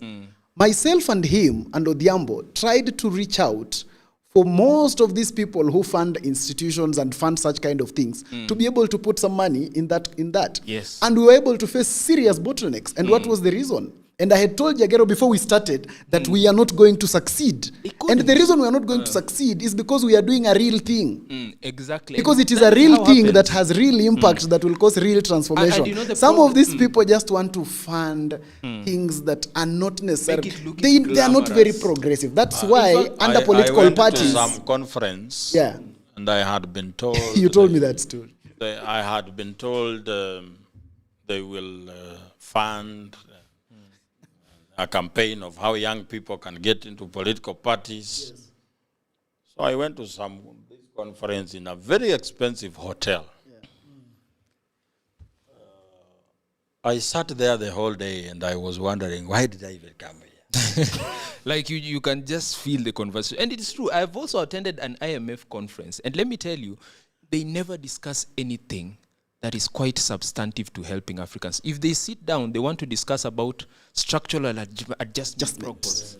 They're saying that you people need to cut your taxes, you people need to cut certain expenditures and everything. It looks so glamorous in a way, but if you look at it, those are the measures that are actually just dragging the country down. But that is what they will discuss for the entire year. I think there's no single day they will, I made a mistake in that. And talk to you about odious debt. That conference. I made a mistake in that conference. I was asking a lot of questions. And the Muzungu, who was the president of that body, I hear later on he said I should not attend any other conference. And I've never. But you haven't so seen, you haven't seen among the beginning things. There was this conversation that President Ruto was having. Was it on one of those international media? And he was on a panel with some of the leaders from the West and saying, what Africa is saying is that we don't want preferential treatment. We are just saying, why can't you be able to treat us up to our level instead of always stifling us in some way? Because the reality is that most of the time we exist, and that's why Jagero thinks I'm arguing from a defeatist perspective. I'm arguing from a realistic perspective. The truth is, most of the time, where we exist as a people, as a continent, as a country, already places that at quite a place of disadvantage. Most of the international organizations around Kenya, I have led political party, and I'll tell you, if I tell international donors that I want to take young people to Mombasa to discuss democracy, I'll get money.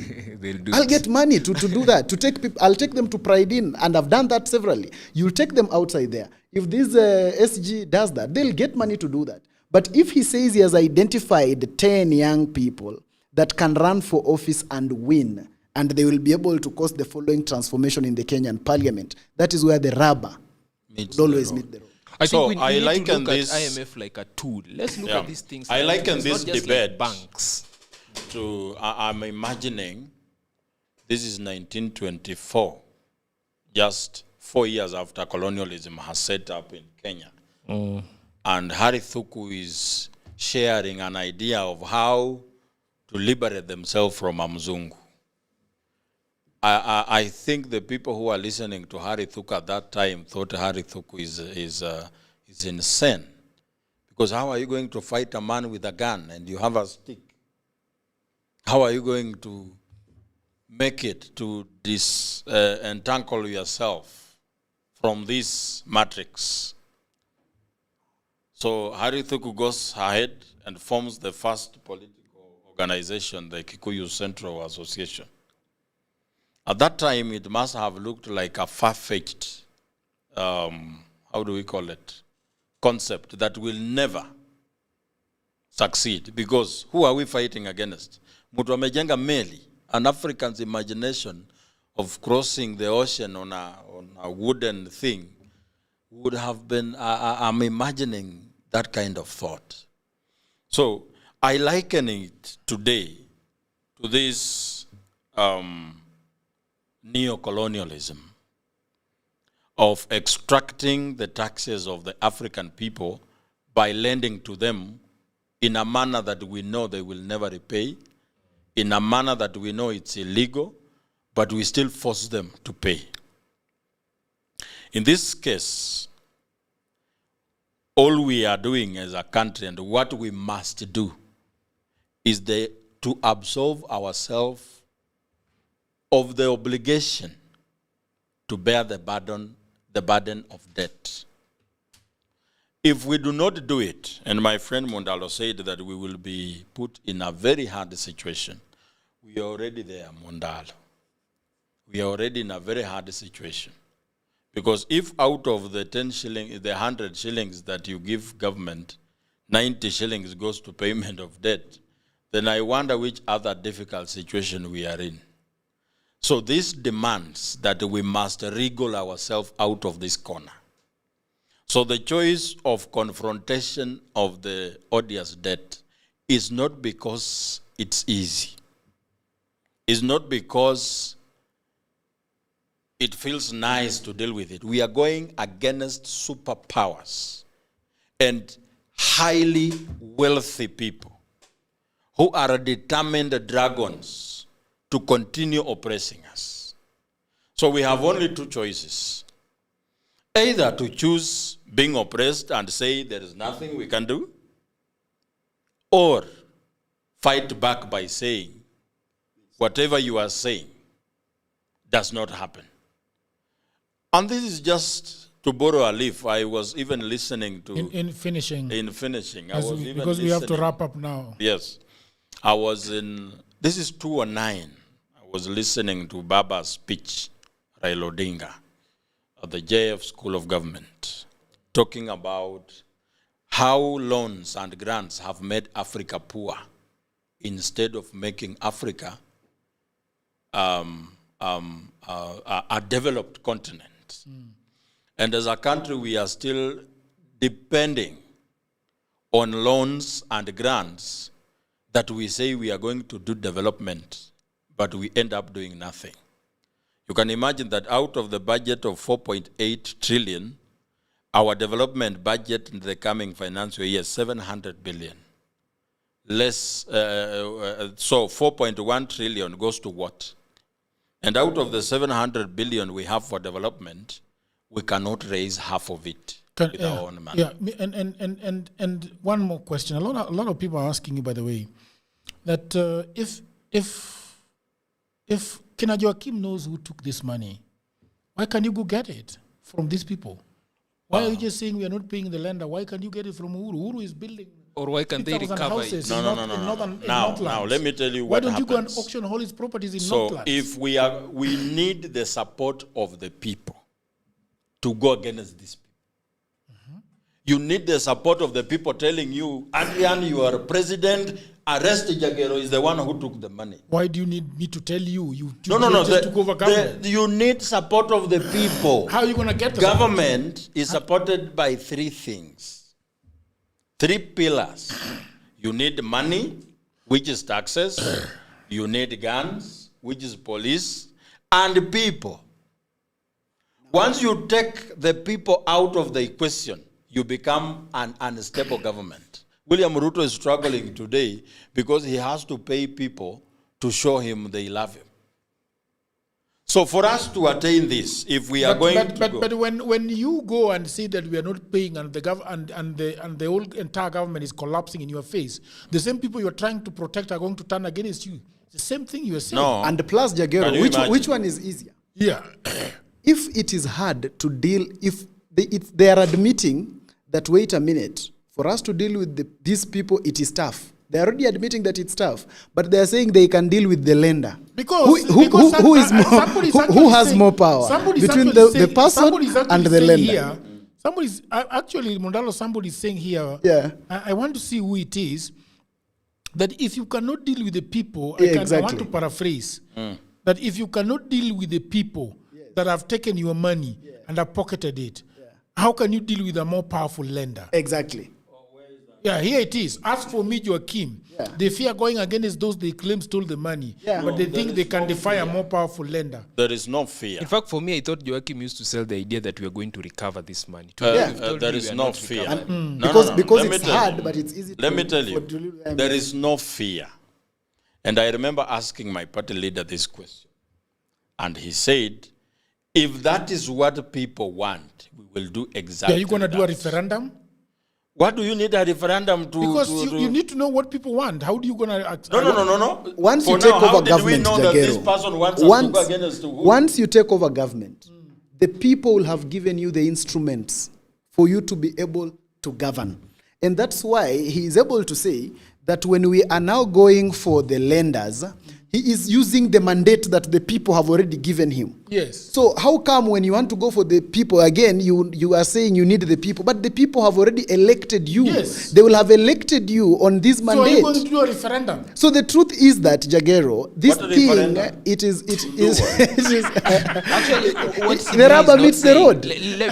Because you can't say Referendum to it do is what? hard to look for a former cabinet minister of interior Yeah. or a former cabinet secretary of finance, but it is easy to go for IMF, honestly. No, in fact, Plain common sense. Let me see. In fact, And that's why I kept saying, and you are against me, Jagger, I kept saying that solution is Mundalo, do you know the reason simplistic. why you It's annoy me so extremely much? simplistic. Do you know why you annoying me so much, Mundalo? Let me know. Because you are telling me even one way of dealing with that. You are not telling me No, even no, one he way. has no. And it's I am doing this, And I Jagero. told you he The doesn't have it. solution of debt is not my proposal. It is their proposal. This is now me. Oh, okay. Yeah, this is me. Putting a finger in their proposal. It's not my solution. Okay. It is their Jagero. solution. It is now me telling you will these are the troubles of this solution. Jagero, It you is will not it is remember. not my mandate to start telling you Okay. how it is because first I don't believe in it. No. Okay. Yeah. Jagero, you will remember, Okay. and this you will ascertain. Okay. Of all the times Mundalo has appeared on this podcast, Okay. he has never proposed one thing that can change the country. He's Because always about look- debt. He's No, no, always no, no. looking around No. to say what is Debt- What is Adrian saying? No, This is no, not- no. You have fallen. It's not really The about debt debt. issue has fallen No, flat-footed, he's looking at what Joachim. Adrian saying. Accept that This on this cannot work. podcast today, No. the debt question has fallen. So stop looking for other things. No, it's not about the other debt things. question. It is not me Have to you propose. ever I proposed any solution to anything? very You are many. deflecting. Very No, I'm not exactly. deflecting.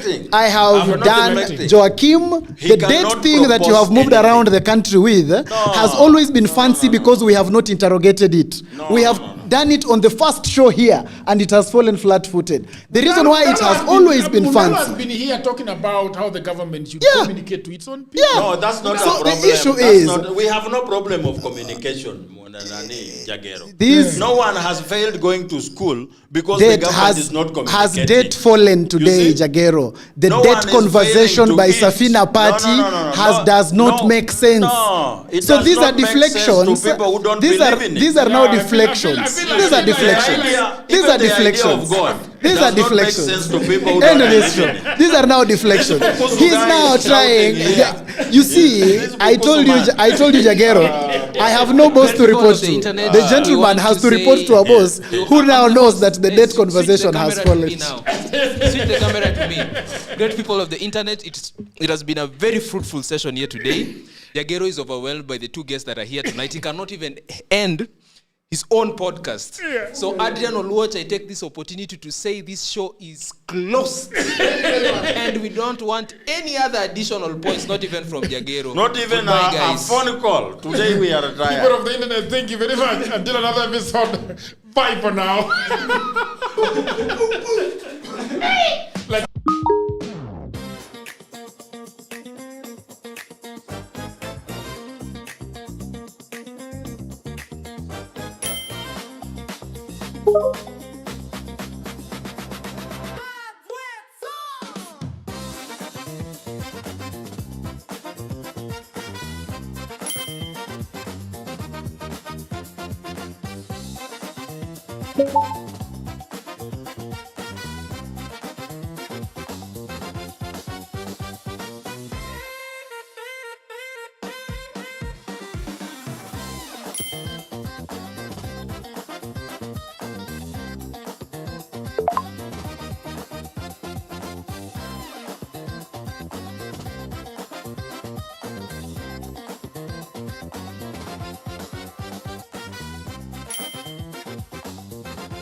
HustlesAfrica.com, a guide to high-paying online jobs. At HustlesAfrica.com, you will discover the jobs people are doing from home, the platforms where opportunities are found, the skills that open doors, and the practical steps to begin earning.